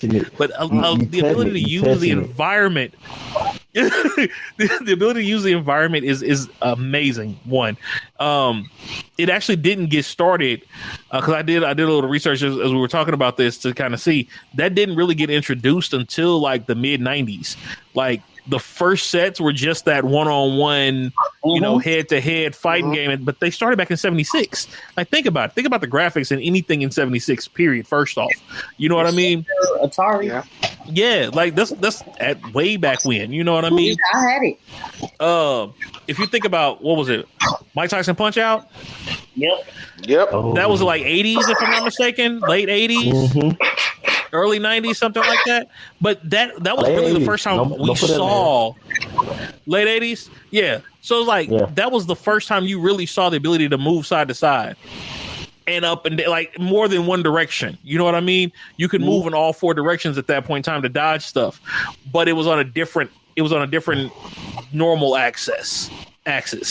You know what I'm saying? But having that in there is one key thing to me personally. Of course, your super moves button combinations, making them so that they're not too difficult, but they're difficult enough to where if somebody wants to master it, they gotta work. Right. You know, you gotta have your spam characters in there because that gives that one-time player somebody to play with. You know, I can just jump on the sticks and try it. Everybody's got a certain set of combinations that works for everybody, but there are these extra things that go along with it. So, prime example, one of my favorite fighting game personalities is Lil Majin. Like I told y'all before, I'm a Tekken fan till I die, and my character is King, which for those of y'all who don't know Tekken, he's a wrestler with a jaguar mask on that tears through anybody if you know how to play with him right. Lil Majin, and I may try to find some footage later if y'all want to. That's disrespectful. Hey, don't worry about that. Character in Tekken. Because you don't. Panda is a character in Tekken too. That's just very true. But yeah. So that's I guess in a nutshell, those things combined are what make it. But also not only that, but the replayability of the game. So storyline is a must because I'm still a writer. Storyline is definitely a must within the game. Replayability of the arcade mode of a game. Different things you can unlock. One thing with Tekken that they do is you can go through and like upgrade different items. You win coins for different ornaments and stuff like that you can you can upgrade your character with. Doesn't change the damage or anything, just cosmetically, but it gives you something to do as you're going up. You get to rank up the character and your abilities with that character, so that way when you go online and play, they have a general idea of, okay, this person should know what they're doing with this character. And you don't just go in there and beat up a little kid for no reason. Like I like that. Don't beat up the little kid for all the reasons. I will beat up a little kid in a video game. I am that person. I'm not gonna lie.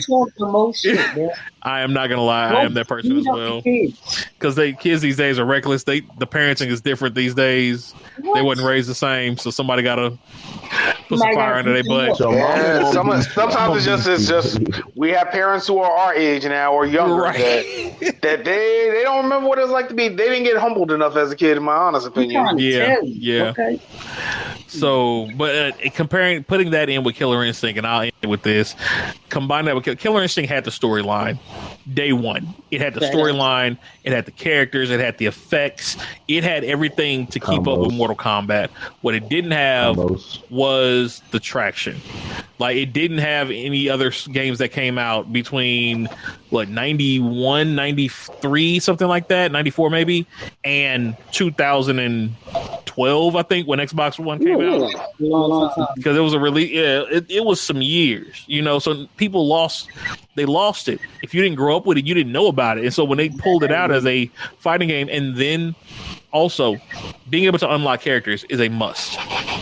Right.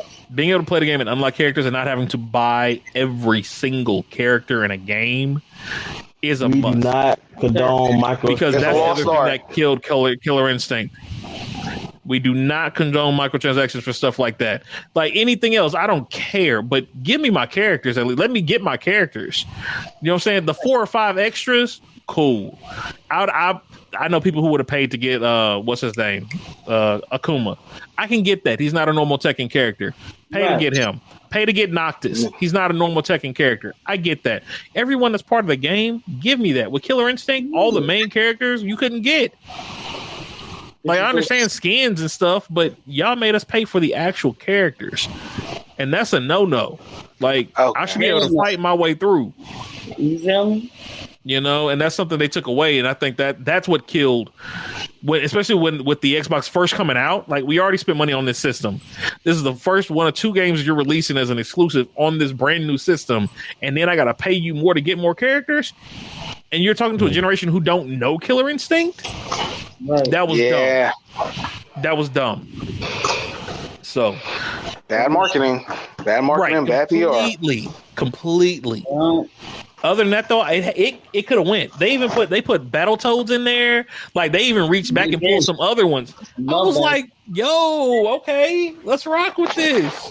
Okay, I can see paying like $2-3 for Battletoads. That sounds cool. Right, you see what I'm saying? But a character like that, yeah, because he wasn't part of the main but he wasn't part of the main concept. Glacius and Cinder and Saberwolf. Right, for paying for the main people that was already in the game, right. I'm not with it. Yeah.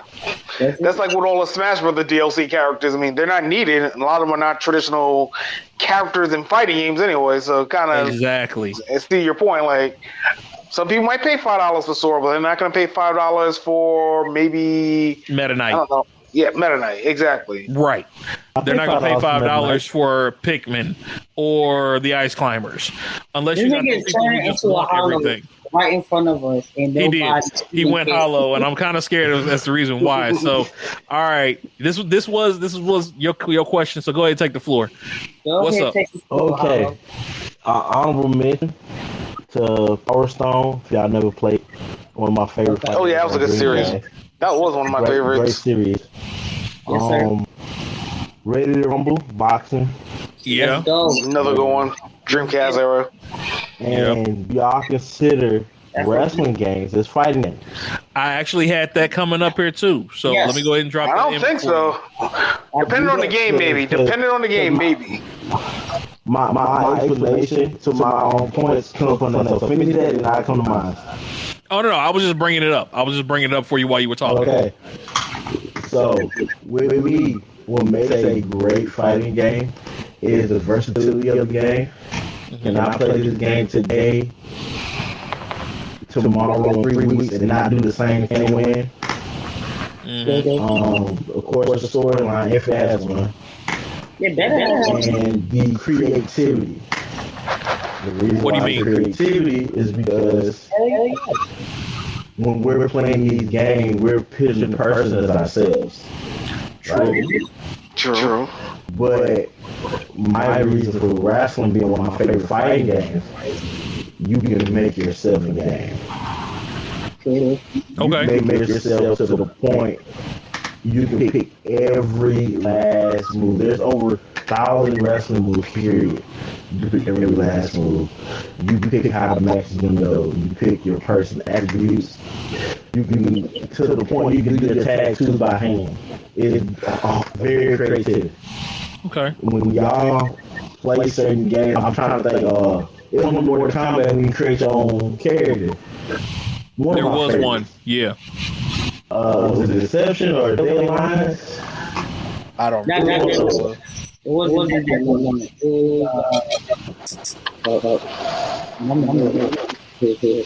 But it was and I felt like that made the game so much more fun that I had my own character. When I can see that. The Universe came out. When you get your own character, doing your own thing, because you ain't got to worry about somebody doing the same thing you're doing. Right. No way they're gonna have everything the exact same. So you're thinking more Def Jam Vendetta. Oh my Def God! Vendetta. That was a whole great game. The game, probably one of the most perfect fighting games without like powers. Yeah, that I agree. I agree because it had the whole dynamic. It was 3-dimensional. You move around. Mm-hmm. It had different movesets. Armageddon. It also had the fact that you could spam, but if you were playing somebody good enough, it don't matter. Yeah. It has super moves. Every game has super moves. Of course. It's a game. Fights always got special moves. Yeah. But the creativity, just because I like putting myself on positions, made fighting so much better. Side note, real quick, hate to interrupt. What if you could do the Dempsey role in a character in like a fighting game?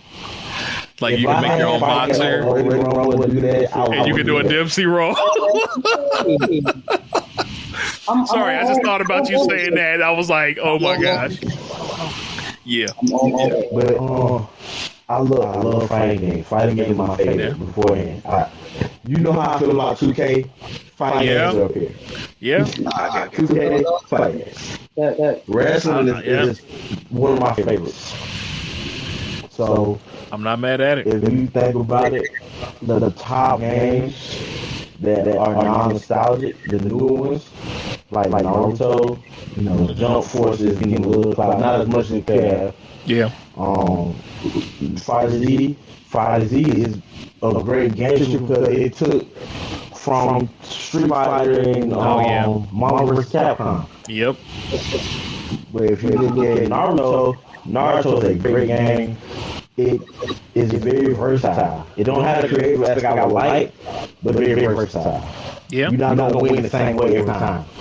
Right. I'm assuming you're talking about Shinobi Strikers or Ninja Storm. Which one you talking about? Which one you talking about? Ninja Storm. Okay. No, not like that.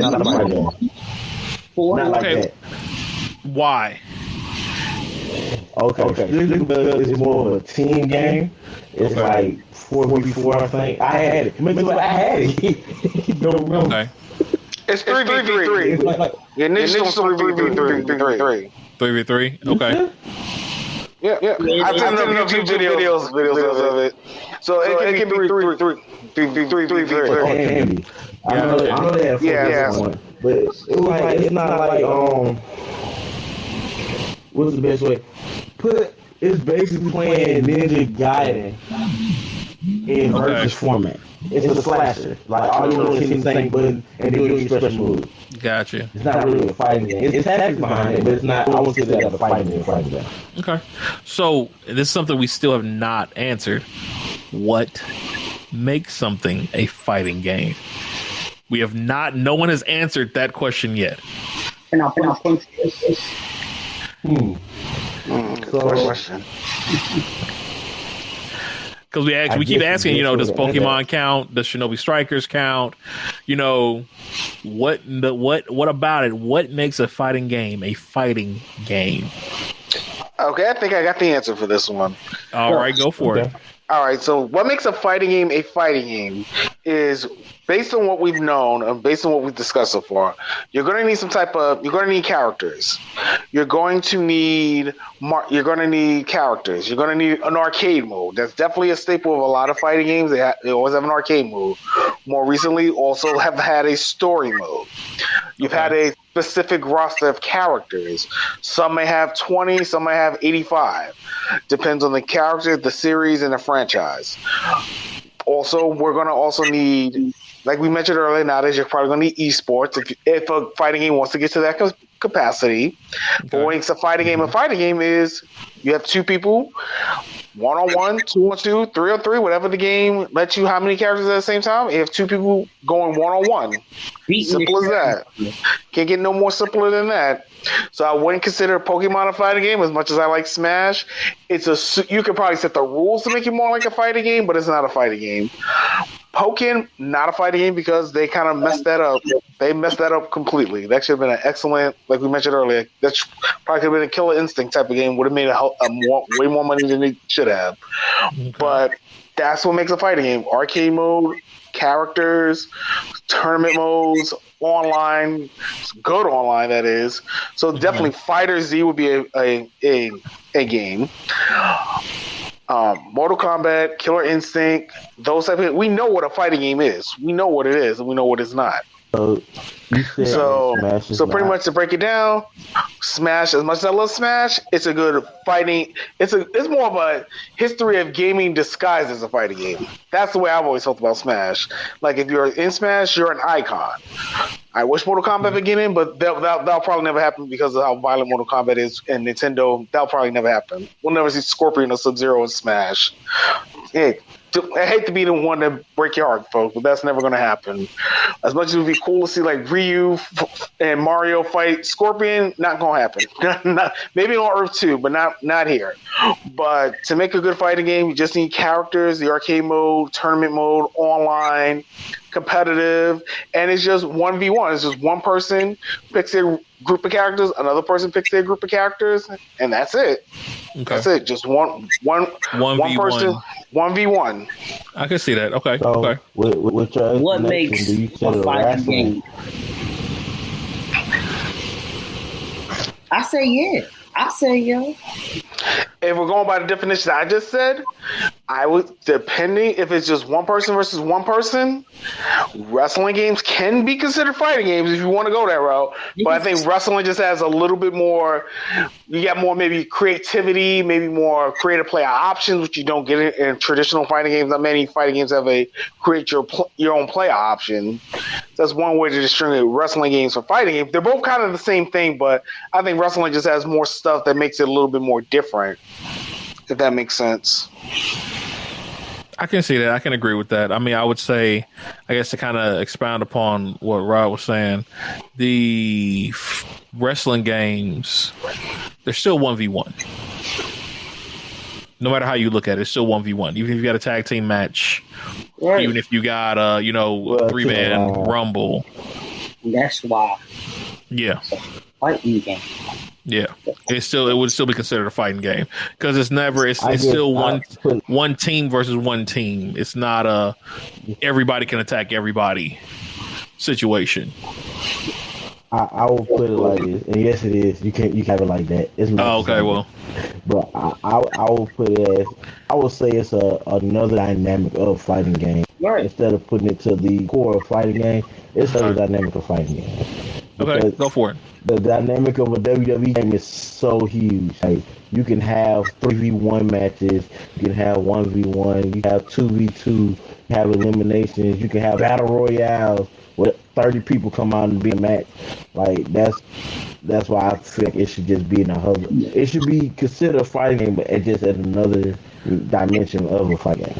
Okay, so then would you then, under that, guys, place Smash in the same realm as WWE games? No.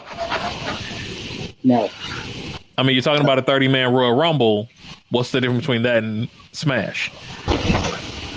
That's it. By my definition, a fighting game is, can we beat the dog shit out of each other?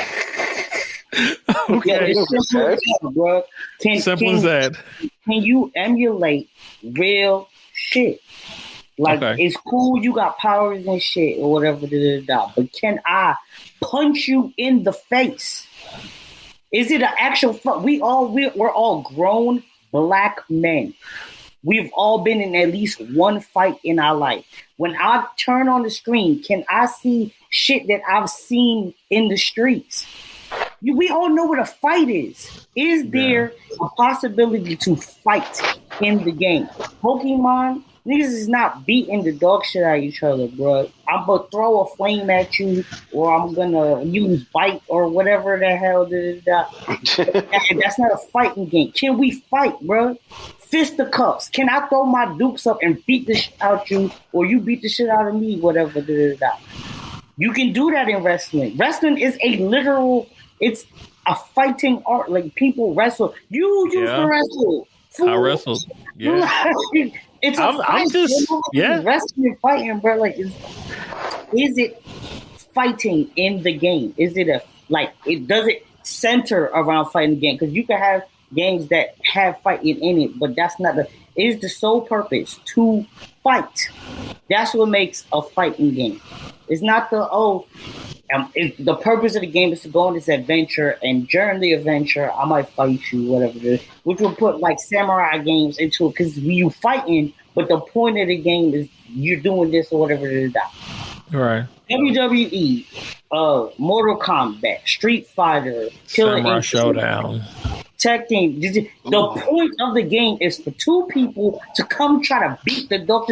I'm about to be like, yo, so I'm burying you. I'm gonna beat the dog out of you, or you gonna beat the dog. That's the point of the game. Yeah. And that's what makes a fighting game. Is the point of the game to beat the dog shit out the other person. Because let's be real, ain't nobody pulling up Mortal Kombat to be like, oh, I slapped you, I win. No, you're in there to fucking fatality somebody and keep it pushing, bro. The dog shit out you, bro. No, they just want to friendality them. Oh, boo! I want to battle somebody. To do a friendality or a babality, one of the joints that don't like vision. You had to beat the dog shit out of them first. Anyway, you had to beat them first. You had to beat their ass first, and then after you beat them up, you was like, "Oh yeah, now we're friends." Okay, that never made no sense to me. It's called submission. It's called beating into submission. That's what that's called. You had to beat them first. You beat them into submission. They didn't just submit. All right. Okay. It's simple, but that's what it is. Can I see this? Even he was talking about the 3-on-1s and stuff like that. We ain't all seen somebody get jumped before, bro. That's a real thing. Yeah. This is niggas fighting, bro. Bottom line, are they fighting or no? And is that the point of the game? Because obviously, we play Assassin's Creed and stuff like that. Niggas beating the shit out of each other. But the point of the game, the sole focus in like Mortal Kombat, Street Fighter, Tekken, shit like that is this nigga and this nigga about to have a match to see who the hell gonna beat the shit out of each other. That's the point. Touche. All right. All you gamers out there. All right. Well, since we on this, he actually brought up a perfect little segue for our next verses of the day. All right. Who taking the dub? No Zords allowed. Wait. This is a era for both of them. I'm buying it. Original, unoriginal. I got I'm going 87 versus Mighty Morphin. Mighty Morphin versus the original Turtles. We talk the original cartoon Turtles. I got Power Rangers. But I'm buying. I really can't answer it. So, Rod, you said Turtles? You said Rangers? You said Rangers. Yeah, I said Rangers. We're going 87 versus Mighty Morphin. I think the Power Rangers barely win. Barely win. Okay. I got the Turtles. You got the Turtles? Okay. I got the Turtles. They're ninja. Okay. Before I give you my answer, you said the original Mighty Morphin, right? Original Mighty Morphin and the original cartoon series. Or after the Green Rangers? That's a good question. That's a good question. I want to say I'm going Turtles. We're going before Green Ranger, because then that's too many bodies. Like it's already 5-on-4. Right, it's already 5-on-4 right now. Turtles. Okay. What about with White Ranger? Turtles. I still got even with no, Rangers still win. It was going with the 87 Turtles. Now, this was the 03 Turtles. I think those Turtles beat any of the Ranger teams. Hold it. Which your 3 Turtles? You got to remind me. Okay. I'm talking about the 2003 4 Kids Ninja Turtles. Oh, okay. They're probably one of the more skilled Ninja Turtle teams. If you think about it. Okay. I mean, we know today's Turtle versus today's not cartoon. The movie Turtles versus the movie Power Rangers. The movie Turtles are gonna squash them. That's a given. Oh yeah. That's not even a question. Okay. Now I'm gonna give you a throw up question, a toss in. Look at the picture, bro. I know. I'm saying Turtles. Regardless, I'm gonna say Turtles on that one for anything.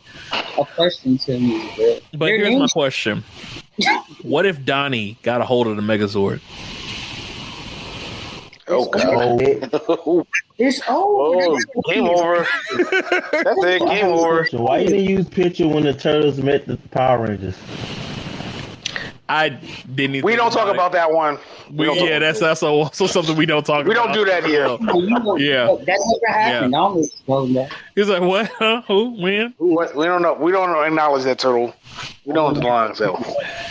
Like if Donnie can make Zords for them, bro, that's OP, bro. I mean, he made Mecha Turtle. Think about it. He made Mecha Turtle. True. Exactly. It's OP. And like, then he was able to transfer his body into another turtle, into a robot turtle in the comics. So yeah. They win it anyway, and you gonna give them Zords, nigga? Come on, man. Right. That's what I'm saying. I got come on, man.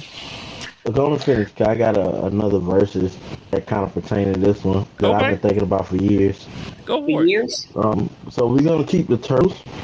Okay. And we're gonna put them against their predecessors, Street Sharks. They're not the predecessors. Wait, no, it's all the way predecessors. No, sir. Not the predecessors. No, sir. Listen. The turtles came out beforehand. The creator of Street Sharks said he got the idea he had the idea for Street Sharks, but to make the way he was gonna do it not match the way he thought it was gonna come out. But after he read the Ninja Turtles comic book, he decided to do it like that. So in technical sense, they are the predecessors. Who? The turtles or the sharks? The sharks are second. Because technically there was no sharks out for the turtles to look up to. So no, if it's in your head, it don't count if it ain't on paper. It don't count. I said predecessor. I meant successor. Oh, successor. Yeah. Okay. Yeah. I was like, it don't count if it ain't on paper. Okay. Yeah. It was on paper. It wasn't. I mean, that's not even the same conversation. No. I said. No. I'm just saying, even Turtles versus Street Sharks. That's not the conversation I would have. Out after. So. Well, yeah. But I'm just saying that's not even a matchup that I would say is worthwhile. Personal opinion. Here's why. Street Sharks, because of the era that Street Sharks came out in, if I'm going to compare Street Sharks to anybody, it's the dinosaurs. I forget the name of them. You know what I'm talking about? I do know what you're talking about. It's them. So I'm trying to remember. Come on, I'm trying to remember right. Dinosaurs. It's like dinosaurs. They had a dinosaur. I got you. When the turtles got big, they had so many different similar things. They had dinosaurs. They had the Street Sharks. They had the mice thing.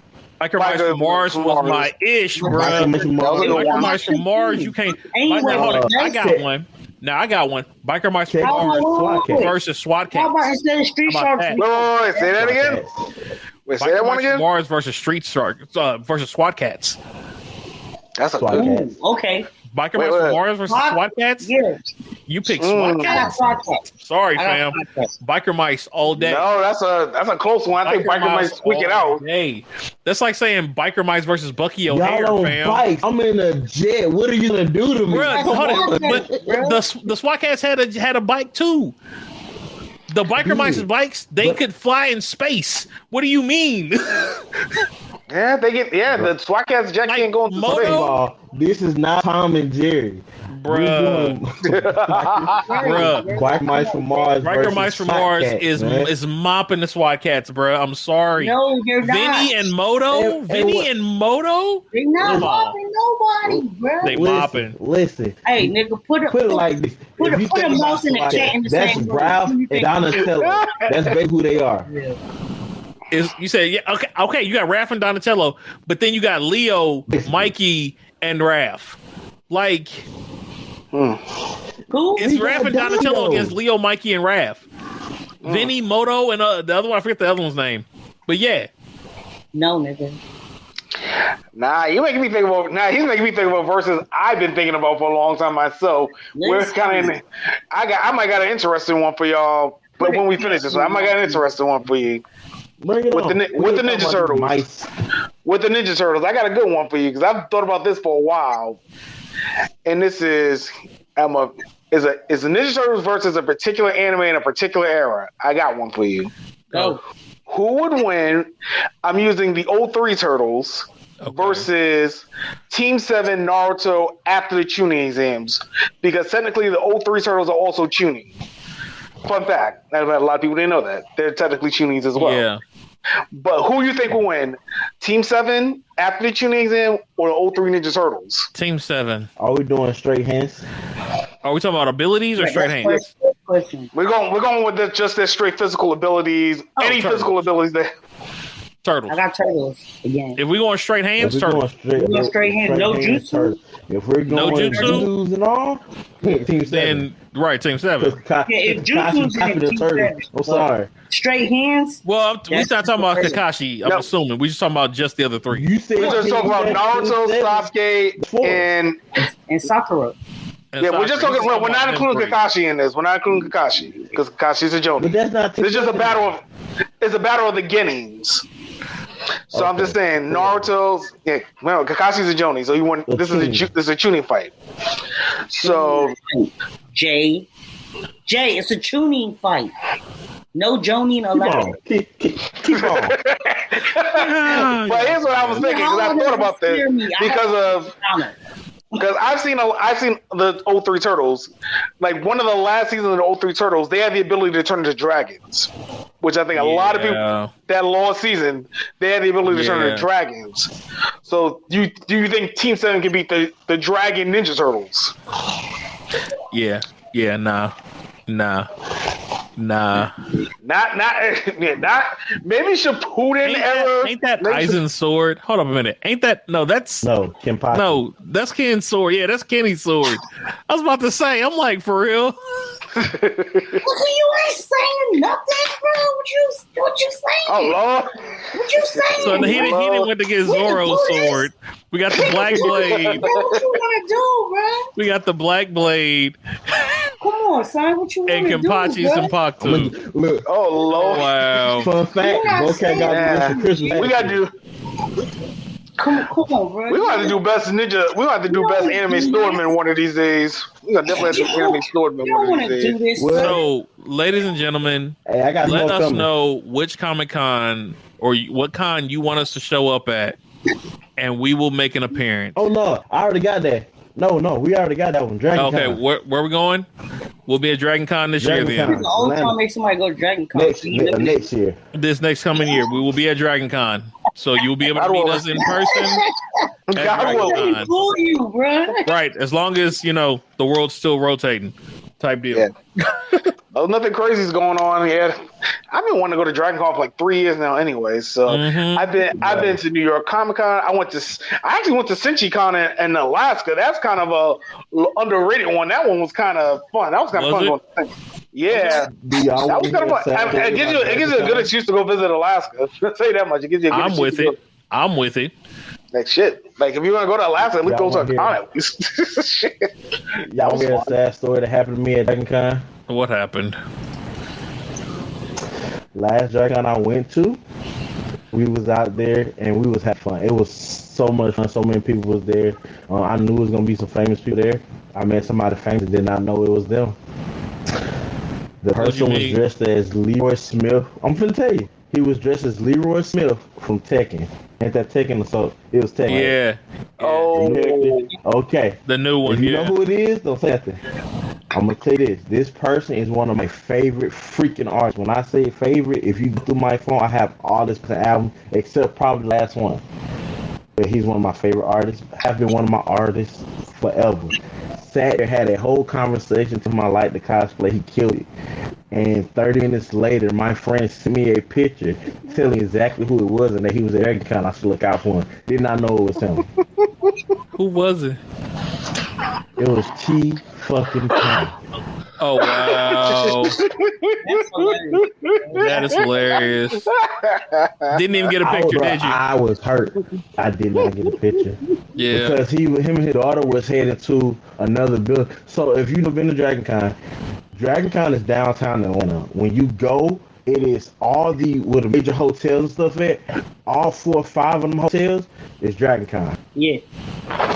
You go in a different hotel, every floor, like Dragon Con, and it is such a thing to the point, like, usually it's around Memorial Day weekend. That weekend, you have Dragon Con, You have the football season, the college football games, and it's something else be going on. If I'm not mistaken, Carnival be going on. So you got all that in one area, and everything be lit. Everything. You know, from seeing somebody in a football uniform to seeing somebody cosplaying. Real quick. Yeah. That sounds lit. I was still pissed about the T-Pain thing. I wrote him on TikTok though. I don't think he wrote back yet. Whoa! Wait, I got another verses in mind if y'all don't mind. While we're still on verses. Okay, I was on Facebook earlier this week. I don't know if y'all are part of the Black Anime Lounge Facebook group, but they've been throwing like a lot of different tournaments, and one that kind of caught my eye. They were doing like best leader tournaments. And we were just thinking about Naruto, and we were just talking about Kakashi. So they had who's the better leader. And it was a first round matchup, and I still think it's bullshit what happened. They had who's the better leader, Kakashi or Yusuke? Who's the better leader? What? Leader? And I was like, yeah. Who lost? Did Kakashi lose? He lost. He lost to Yusuke, and I'm like, what the hell? That makes no damn sense. How? I was like, that's not even a match. Yusuke's not even a leader. I was like, when I saw that, I just didn't take the rest of that tournament. Genkai would have been the leader technically. If we're talking about people who were fighting during it, then it would have been Kurama. He's the only one who actually. That's what I said. I actually commented that in the thread. I said, I mean, you got to pick Kakashi. Almost should win this by default. Yusuke was not the leader of the team. Because Yusuke's not a leader, bro. Yeah, he's just the protagonist. He's the hothead. He's the protagonist. He was never the leader. Yeah, I was like, really? They didn't know what they were asking. That's what it was. They were just like, oh, well, Yusuke is the main person. So there are a lot of I've seen a lot of people doing these like charts and stuff, and I'm like, and I feel I don't knock anyone's knowledge base or lack of knowledge. No, because there are plenty of anime that I ain't watched yet. You know what I mean? You don't knock anybody's ignorance. True. Okay. That just rubbed me the wrong way. I was trying to play nice. Okay. No, we're not nice. If you call somebody ignorant and then they get upset, that lets you know that they were ignorant. I know. The lack of knowledge. Listen, okay. So this man said he was trying to play nice. I was trying to play nice. 2 people on the video with swords in their hands. I'm trying to play nice. This is true.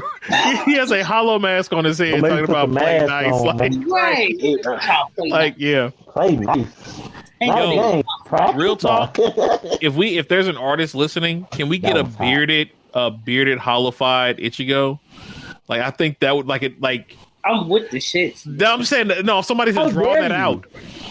How dare you? I know that. You're busy, so we can get somebody else to do it. That'd be great. So fucked up, low key. And you talking about playing nice, bro? Alright, so for the viewers who don't know, Infamous J is literally an artist. Like, his name is J Artist. Great.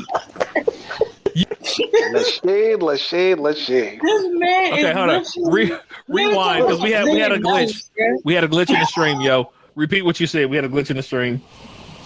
Oh, if for the viewers who don't know, Infamous J is literally an artist. Like, if you go on Instagram, it says his name is J Artist.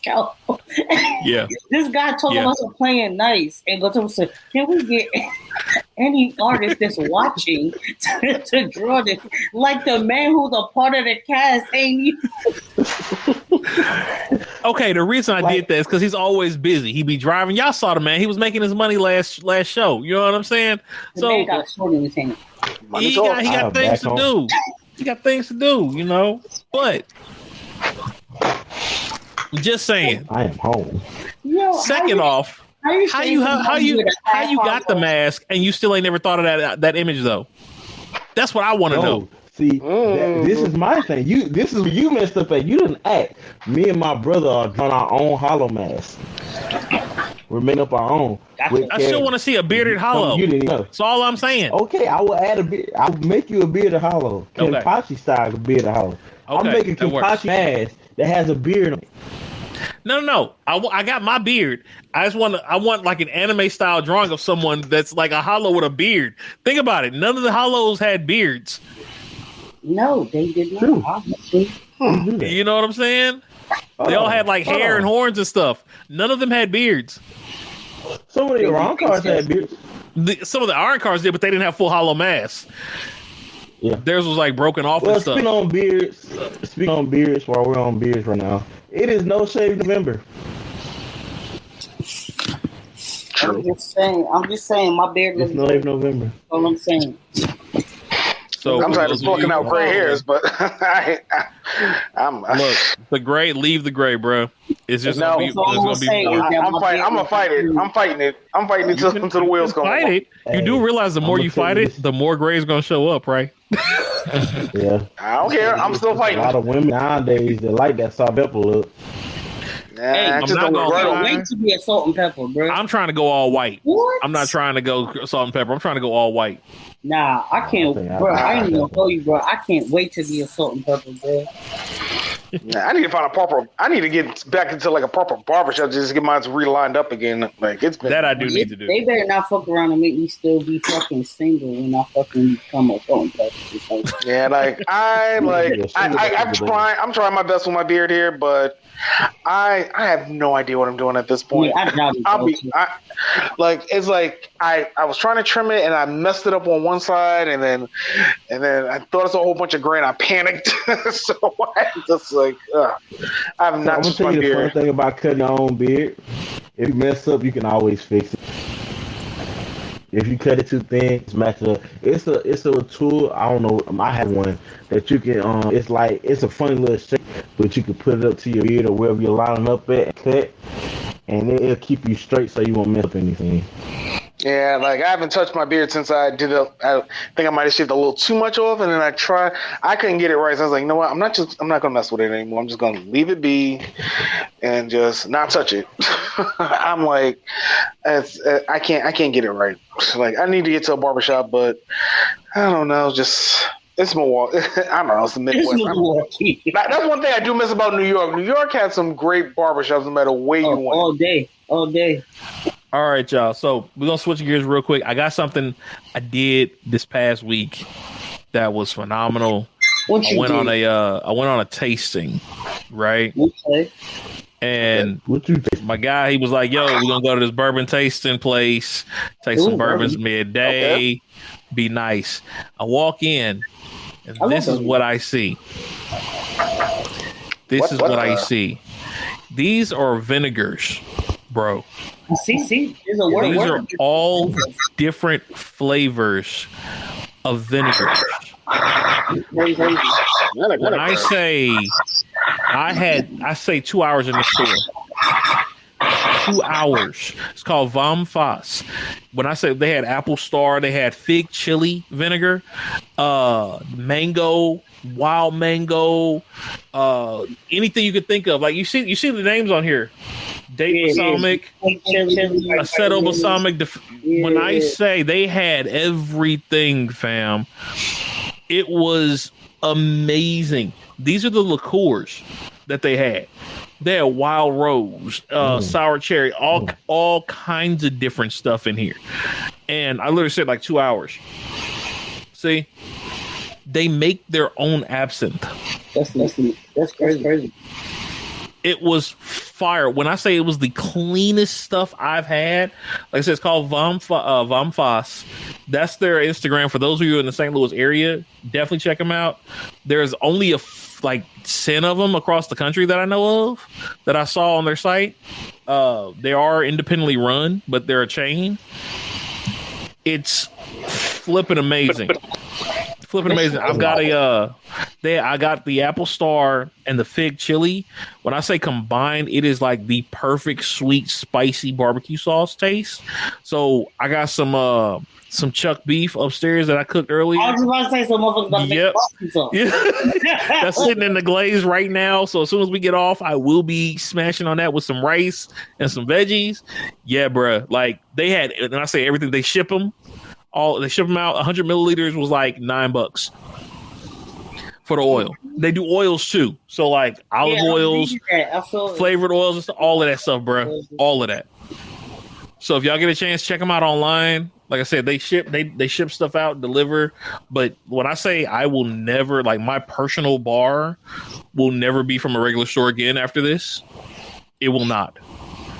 It's that good. Yeah, that's a fucking old right there. I will never buy anything from a regular store again from here on out. Like unless I just have to grab something and they're closed. It was crazy. Like they had when I said the flavors, and they all have like they make all their bases, base vodkas, base rums, base tequilas, their base mezcal, phenomenal. How was the bourbon? They had those are casked. All of them are casked. Yeah, I didn't get a picture of that one, so I apologize on that one. But yeah, but I know that's what you went for. So we did end up having. Oh, it was top tier. Top tier. When I say let's put it this way, the mezcal and the bourbon tasted almost identical for one of them. That's crazy. If anyone knows about mezcal tequilas, it's like a smoky mesquite, right? And for the mezcal and the bourbon to almost taste identical. That's what I'm saying. To even have a tequila that matches up to bourbon, that's wild. Yeah, it was insane. And they had like 20 different variations of bourbons and stuff. So we had 2 different walls. Like I said, the entire building is just walls of stuff, oils and everything. Great time. Like I said, I spent 2 hours in there talking. For those in St. Louis, Allie's who I spoke with, she's phenomenal as far as helping you out. She knows her stuff and she knows her food and how to cook too. So if y'all swing by there, talk to her. The way you talk, I'm gonna have to check them out because I love telling you, it is amazing. When I say the amount of I fucking feel the inventions I'm about to have in the kitchen. Yes. Dude, when I say I sat there, I was like, if I had $100 right now, we would have at least 25 different sauces sets that we can make on our own. Like when y'all come down, we're gonna do a taste testing night. You know how BuzzFeed does their little taste testing thing? Right. We're gonna do a taste testing night whenever we finally get together, whether it's Dragon Con or if y'all come this way or whatever the case may be. And I'm just gonna get a bunch of their stuff, their bases, and a bunch of their liqueurs, and we're going to make our own different flavors for the night. Whether it be bourbons, absinthe, vodkas, whatever, they've got it all. I'm with the shit, bro. So yeah. So FYI, that's there. That was something I did this weekend. That was great. Another thing that I did this weekend that I wanted to kind of put you all on game was, and let me pull this up here for you. The Van Gogh exhibit. I don't know if you all have it there or not. It will eventually. I know it kind of makes its rounds. Let me pull this up here for you. But the Van Gogh exhibit was great. Where did it go?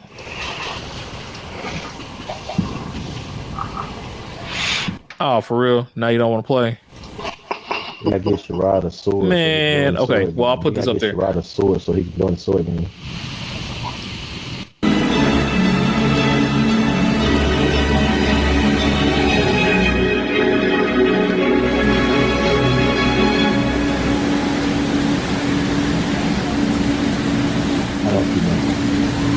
Well, it's playing in my ear for some reason, and I don't know why.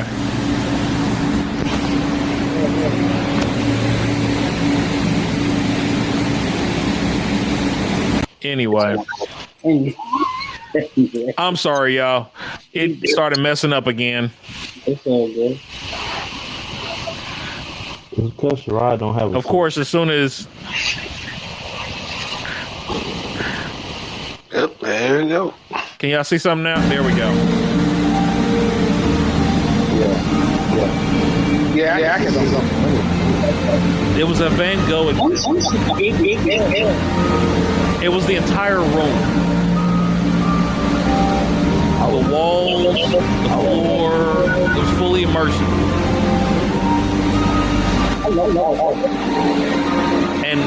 say like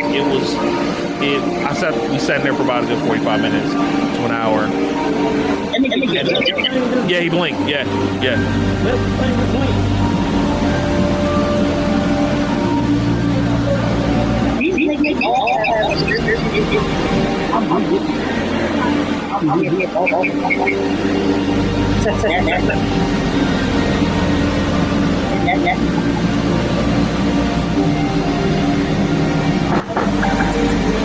There's that one. Here, hold on. You went? Yeah, I was there. Yeah. Watch this. That's how the imagery came across the entire room. All right, that's cool. And it just, the entire room just flooded with art and the music and everything. It was, yeah. That's so one. How that's a hard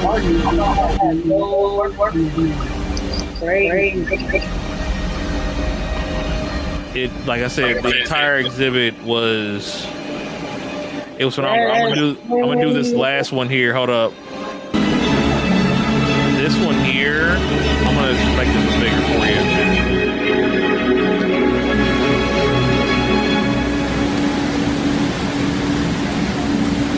Watch how the art, like the drawings come in. Yeah.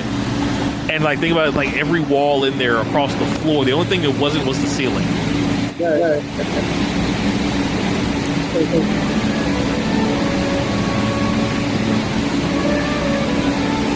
So if y'all get a chance, like I say right now it's in St. Louis, but I know it's going to be traveling around. Look for Beyond Van Gogh. That's where you want to go look up if you guys want to try to check it out and see where they're going next. Like I said, it took us about maybe an hour and a half to go through the whole thing because they go through his whole life history first in different images, and then this is the last part where you just sit there. It's about a 30-minute run of the imagery and music and stuff like that. But yeah.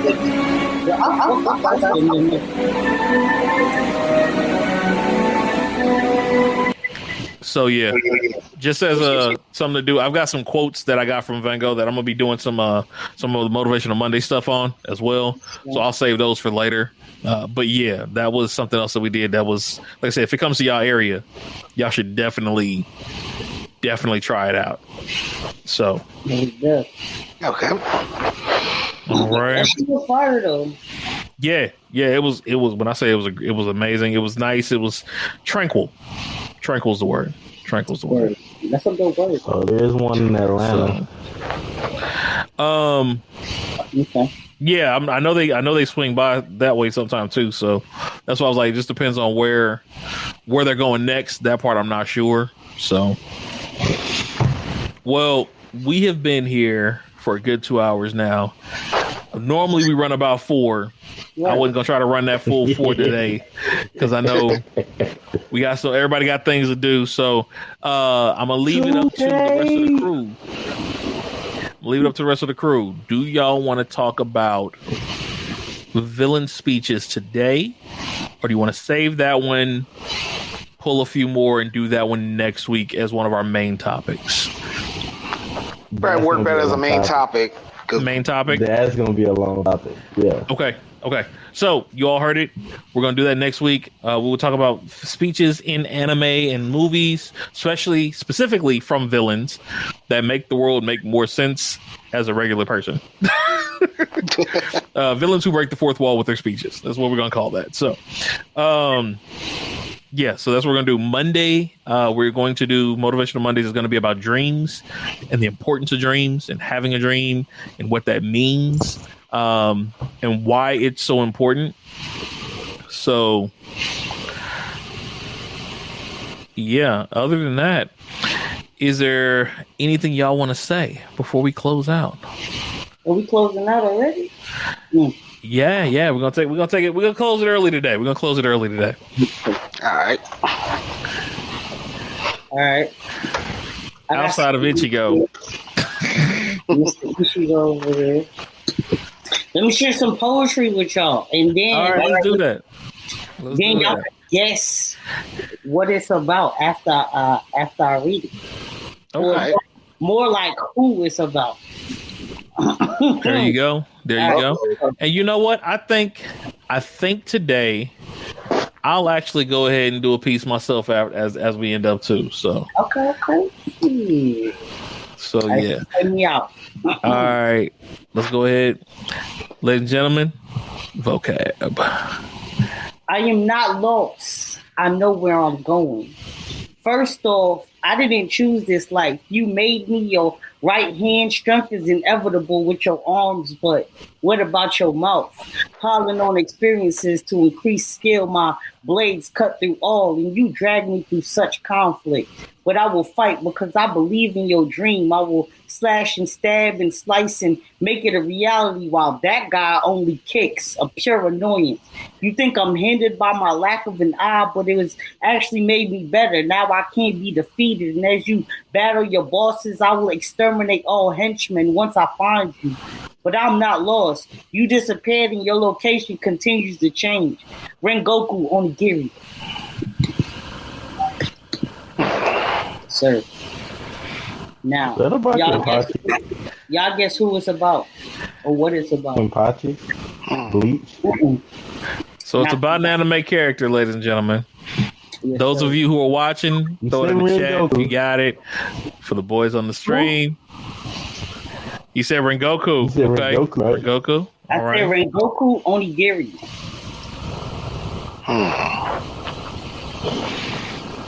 But it's not on Bleach.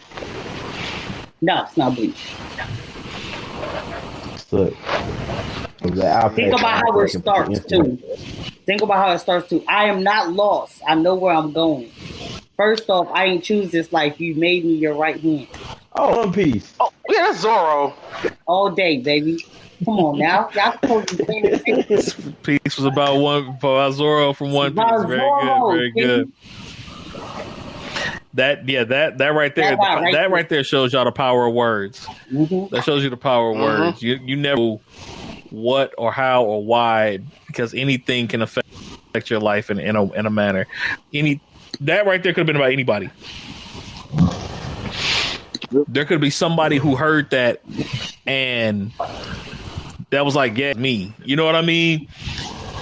We were talking about a whole anime character. But it's about the person, about the soul of the person that we were speaking about, that the words were about. True. So, So, first off, when we are here, and those who are with us, y'all are family, as we are family here. Right. There's no comparison of anything especially when it comes to spoken word. Spoken word, in my personal opinion, and this is my thing, and everybody doesn't agree with it, and that's okay. I agree. Spoken word is the breath of one's soul. I agree. Every soul is different. Or something like that. Every soul is different. Yep. As he says. It's personal expression. Every soul speaks differently. Exactly. It's personal expression. So make sure you remember that if you go to a speakeasy or your open mic night or whatever the case may be, if you go to something like that, remember everybody's words, everybody's cadence, everybody's life force is etched into those pads, etched into those minds. When it comes out, make sure you pay each one the same reverence, because you may miss a jewel and gem of knowledge right over your head because it doesn't sound a certain way, because it wasn't presented a certain way. My mom always used to say, you learn from everything you do. If you're there and you're spending time, make sure you learn from it. Whether it's you watching your anime, whether you're listening to us right now, having a good time, whatever the case may be, learn something. Infamous looked like he got something on his mind, though. So I'm going to let him go ahead and speak. But just like... Yeah. I was just receiving. I saw him queue up there. I was like, Infamous, he got something on his mind. My man pulled out a folder. I saw it. I saw the book pull out. I'm like, okay. Y'all watching too hard. Spoken word is the word. I just had pulled out some of my art pieces since people go for it. Let's see it. Oh, wrong way. Okay, we got. Okay, that's kind of fire. Okay, yin yang, my little brother. That's real. Let's get it. That's a tat for one of my favorite real. villains. That is a tat. It is. That's a tat. Yeah. Shout out to my black beautiful women. Oh, Jay. Ooh, always. That was nice. That piece Always. is so great. Okay, can we take a moment to talk about how I need more black women to wear purple? Yes. Like, can we? Yes. Makes But sense. you see all the purple that be around. Let's go. Like, yes. Or yellow. Everybody want to go this red. I can see the yellow. I'm with the yellow as well. I can do that. But like, you see a lot of the blonde and these reds and stuff. I was like, I'm gonna need y'all to do some purple, and blue, some eyeshadow, some lipsticks. Just do it. So, why did you say it? I'm gonna tell you something about the picture. That was accident. So the top lip was supposed to be like a darker purple than the bottom lip. My little goddaughter had my Sharpies and changed the ends on them. That's why I figured it. Listen to black women. And I'm like, I'm doing wrong with it. One of the goats from One Piece. Yes, sir. Oh yes, long. And that's a whole conversation for another day too. That man's power is completely OP, and he does not use it effectively. Especially on Force. He does not. He does not. Period. It pisses me off so much. And oh my gosh, I guess this picture's gonna be waifu of the week. Okay. Oh, is it? Oh, good God Almighty! Waifu of the week. Oh, from Fire Force. Yes. I love her. Well done. First of all, so well done. I'm definitely. She always naked. I need to catch up with Fire Force. Yeah, Fire Force it's only 24 episodes per, so you good, and they only have 2 seasons. So yeah, so you deal with that. Yeah. So since we're talking about catching up, I'm officially done with One Piece, Beastars, and oh, you caught up? Nice. Yes. I mean, my bad. One Piece. I'm still catching One Piece. My bad. I'm You didn't catch up with One Piece yet? Nah. I can't. I don't want to do sub, bro. That's the only reason. I'm done with Dressrosa, if that means anything. Not really. You just say you don't want to do sub? Not really. Dang, I think even I'm further ahead. Well, I'm on Fisherman Island, so I think I'm a little ahead of him. Yeah, you're ahead of him. Yeah. No, you're not. Fisherman Island? Yeah, Fisherman Island. The second version? But the second one? Wait, there's 2? There are 2. So, there's 2 sets of it, yeah. Oh, okay, I didn't know that. Okay, wait. Are you at the one where they go underwater? Like, I think they were looking for get something for their ship to go underwater. Oh, okay. No, I'm ahead of you. You're way way ahead of you. I didn't know there was 2 Fisherman Islands. I didn't know that. They gotta go back. You got like 2 more arcs. Yeah. I haven't had a chance to catch up. My work's been too busy. I can't watch. We not about to skim past. Yeah, Jay talk about something. He don't want to watch subs. We are because that man is. Wait, I said I do not want to watch these. I don't like some of the sub voices in that One Piece.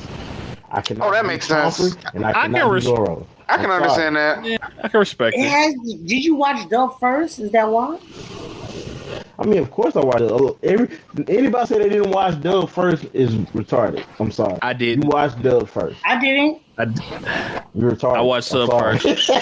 I watched Sub first. So you mean to tell me the first time you watched One Piece, it was subbed? First time. Legit. So you didn't hear the gotta go.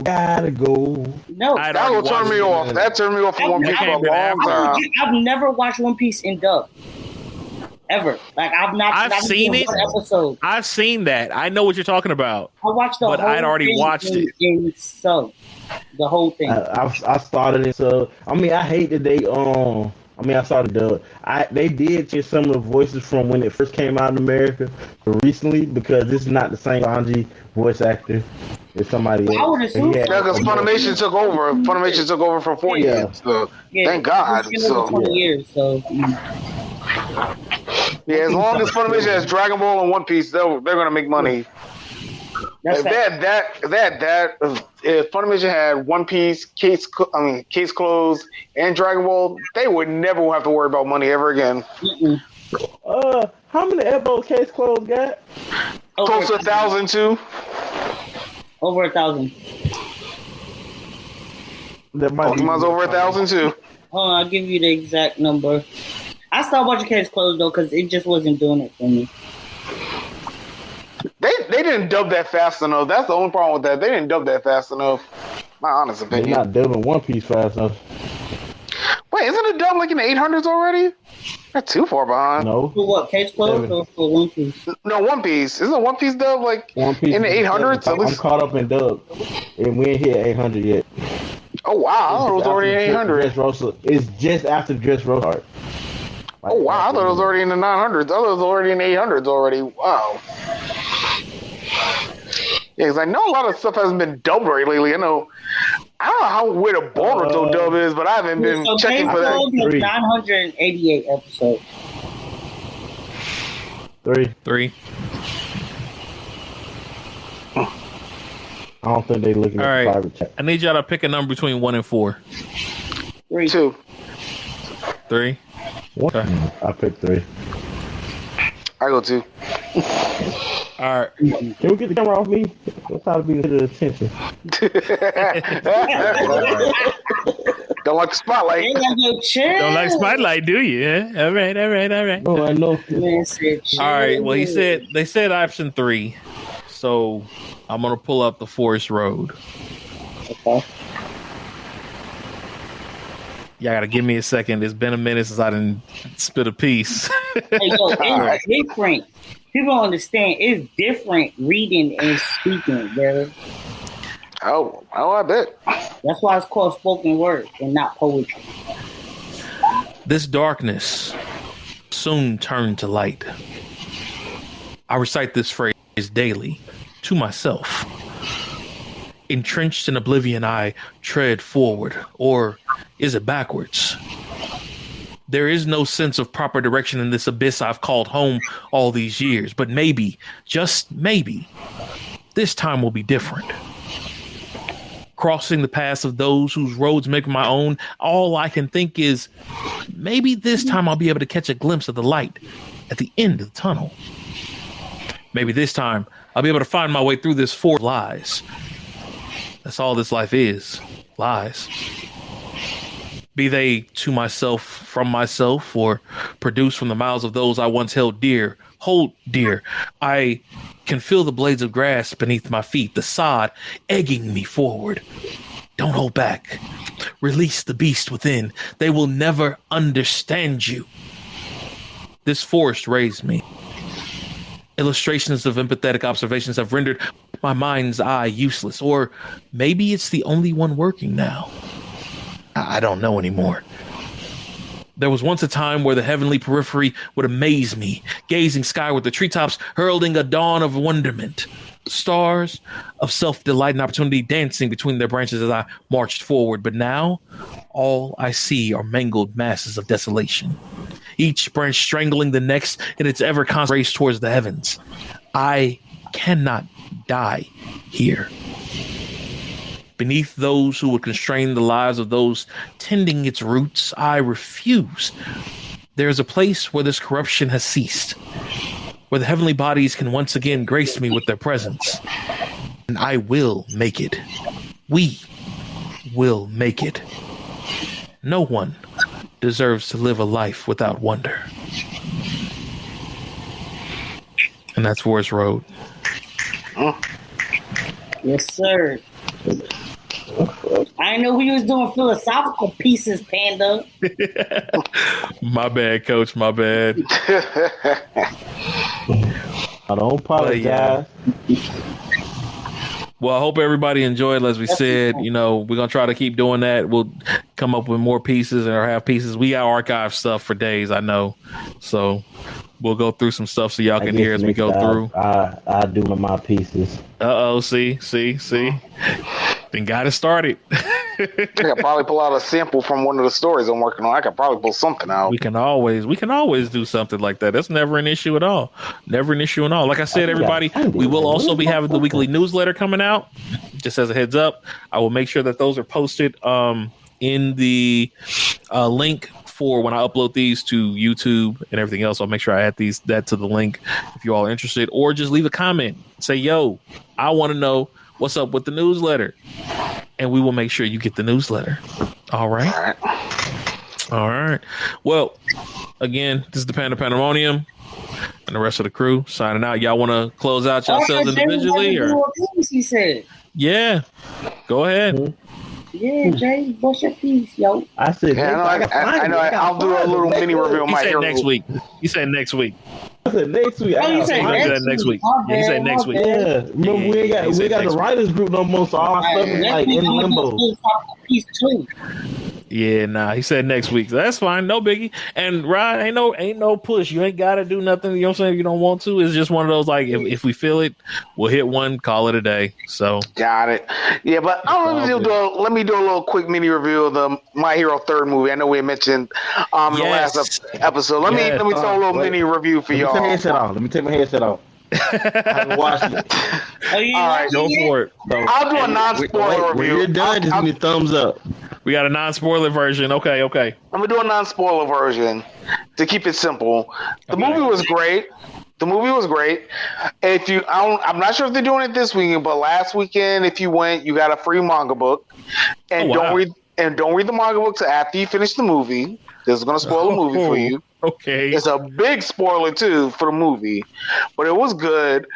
I would say Heroes Rising that came out last year was better. Was a better story. This one I think had better action and character development because it's not. I hate to say it, but it's not the way they've been advertising the movie. I'll leave it at that. Gotcha. So I'll leave it at that. But overall, I'd give it a solid. It was like a solid 7.5, 8. Depends on how you're feeling. That's pretty good. Okay. What would you give Heroes Rising as well? Heroes Rising was a 9. Heroes Rising was a 9. That works. Just to give us a perception. Okay. And then the first movie is like a 7.5 because it's just because of the first movie. It's always the first movie. And just because where it was in the story, because compared to where the manga is now, especially some of the later manga spoilers, season 6 and season 7. Oh my God. I'll say this right now. If you're still anime only My Hero, catch up on the manga now. I'm going to be 100% honest. Catch up on the manga. Because, baby, I hate to say it like that, but they're doing some stuff. Because the way they ended season 5, they gave you a little carrot. That was a hint to good. Like, y'all better start reading the manga like now, because if you didn't like season 5, I know a lot of people have been ragging on the movie a little bit because it took away from season 5. They said the same thing about Heroes Rising for season 4, but I think people were just nitpicking the animation. To be quite honest, I never noticed it. But for the new one, World's Heroes Mission. It's good. They could have executed. Some things could have been executed better. Maybe some characters could have more screen time. But what it was a solid story, and especially where it is in the manga. I mean, a lot of people got to remember this takes place during that different agency arc, so they timed it right with. Like My Hero doing something a lot of the other anime movies don't do, which is try to make their movies canon. And especially those who doubted the first movie was canon. If you read the recent manga, the first movie's canon as well. So all three. So My Hero's first anime franchise where all their movies are canon. Not a lot of animes can say that. Yeah. Not a lot. I'm not going to say why the first movie is canon because it's a big spoiler. It's a very big spoiler. So I'm not saying anything. It's a very big spoiler. Gotcha. Like I said, if you've seen the first movie and you were paying attention, you'll figure it out if you catch up with the manga. That's all I'm gonna say. Yeah. But like I said, the first movie 7.5, second movie 9, This one's about a 7.5 to 8. It depends. It depends on how you like character development and lore building, stuff like that. It all depends on how you like that type of stuff. But it was a good movie. And you got a free manga book, so I like free stuff. So free is always good. Gotta love it. All right. Well, we appreciate that. We were looking for that. I forgot about it. I didn't know if it was this week or next week. So thank you for reminding me. Don't worry. I'll probably have Internals for y'all next time. There we go. That works. You heard that, Jay? Eternals come out. He's gonna review Eternal next week, so watch it.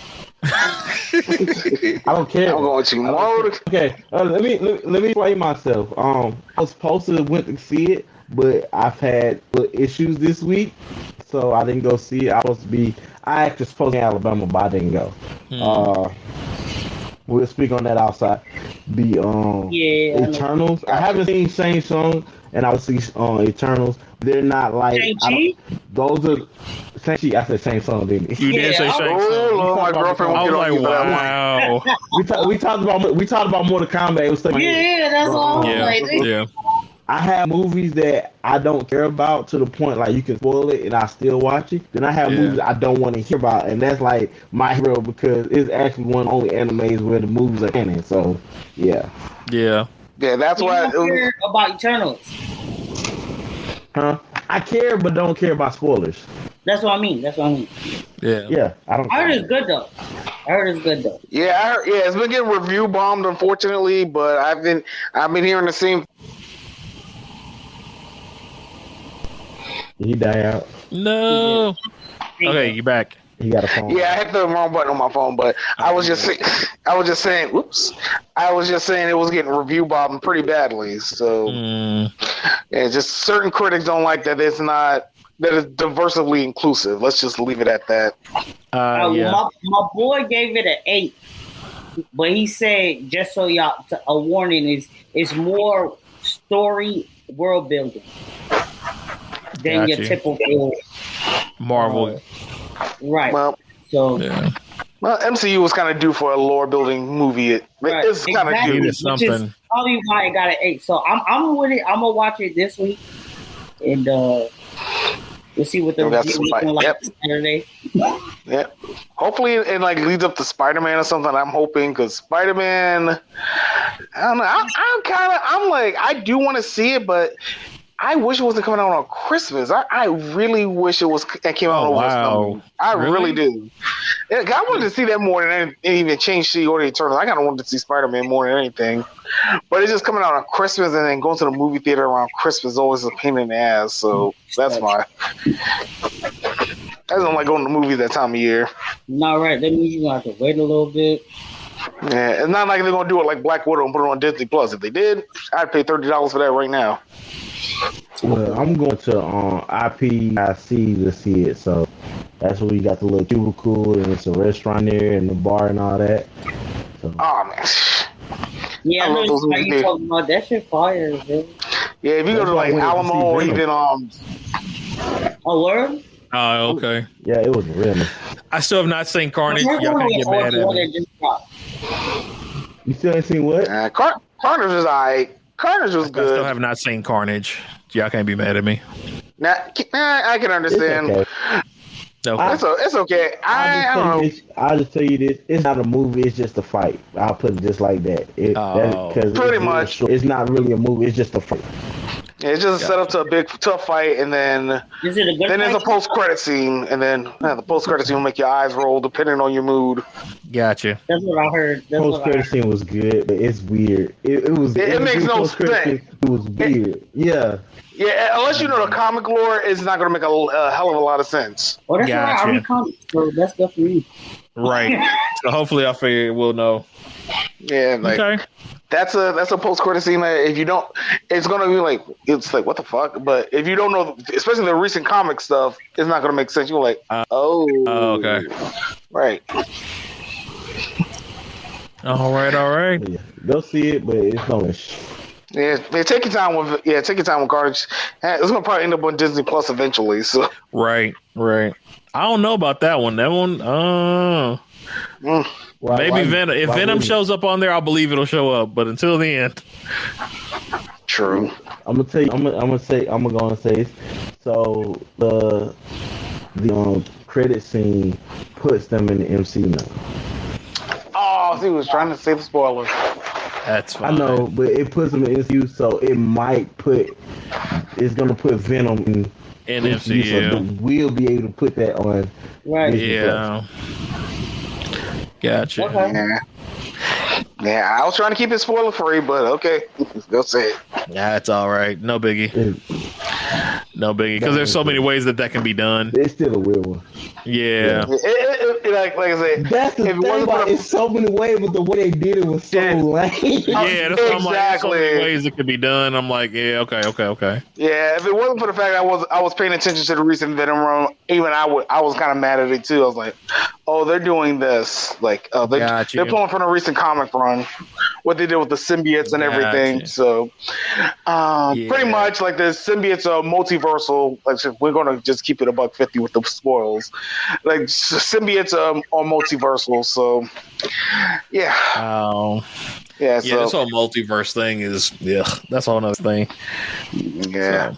So. Yeah. You see why DC's not doing it. Well, I guess if that Flash movie ever comes out, I still don't think that shit's coming out. But that's just my opinion. I mean, technically they don't have to because they've got galaxies, which I don't think MCU needed it either, but they didn't really go galaxy wise. They could go galaxy instead of multiverse. They just decided to go multiverse. You know what I mean? As far as lore goes. True. But that's just my personal, thought on that. Marvel made so much more sense. Yeah. Because it's in the but it's just Sony. Sony want to try to claw their way in the MCU, and they found a loophole around it. So, kudos, Sony. Kudos.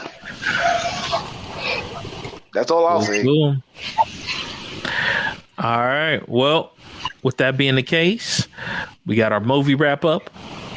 We've had a wonderful time with you all. Once again, we appreciate you all for joining us for Absolute Pandemonium. We have the Samurai rolling out as we speak. Y'all have a great one. We'll see y'all Motivational Monday, and we'll see you back here again, 6 p.m. Central Standard Time for Absolute Pandemonium next Saturday evening. All right. Sure. All righty then. Yo. Later.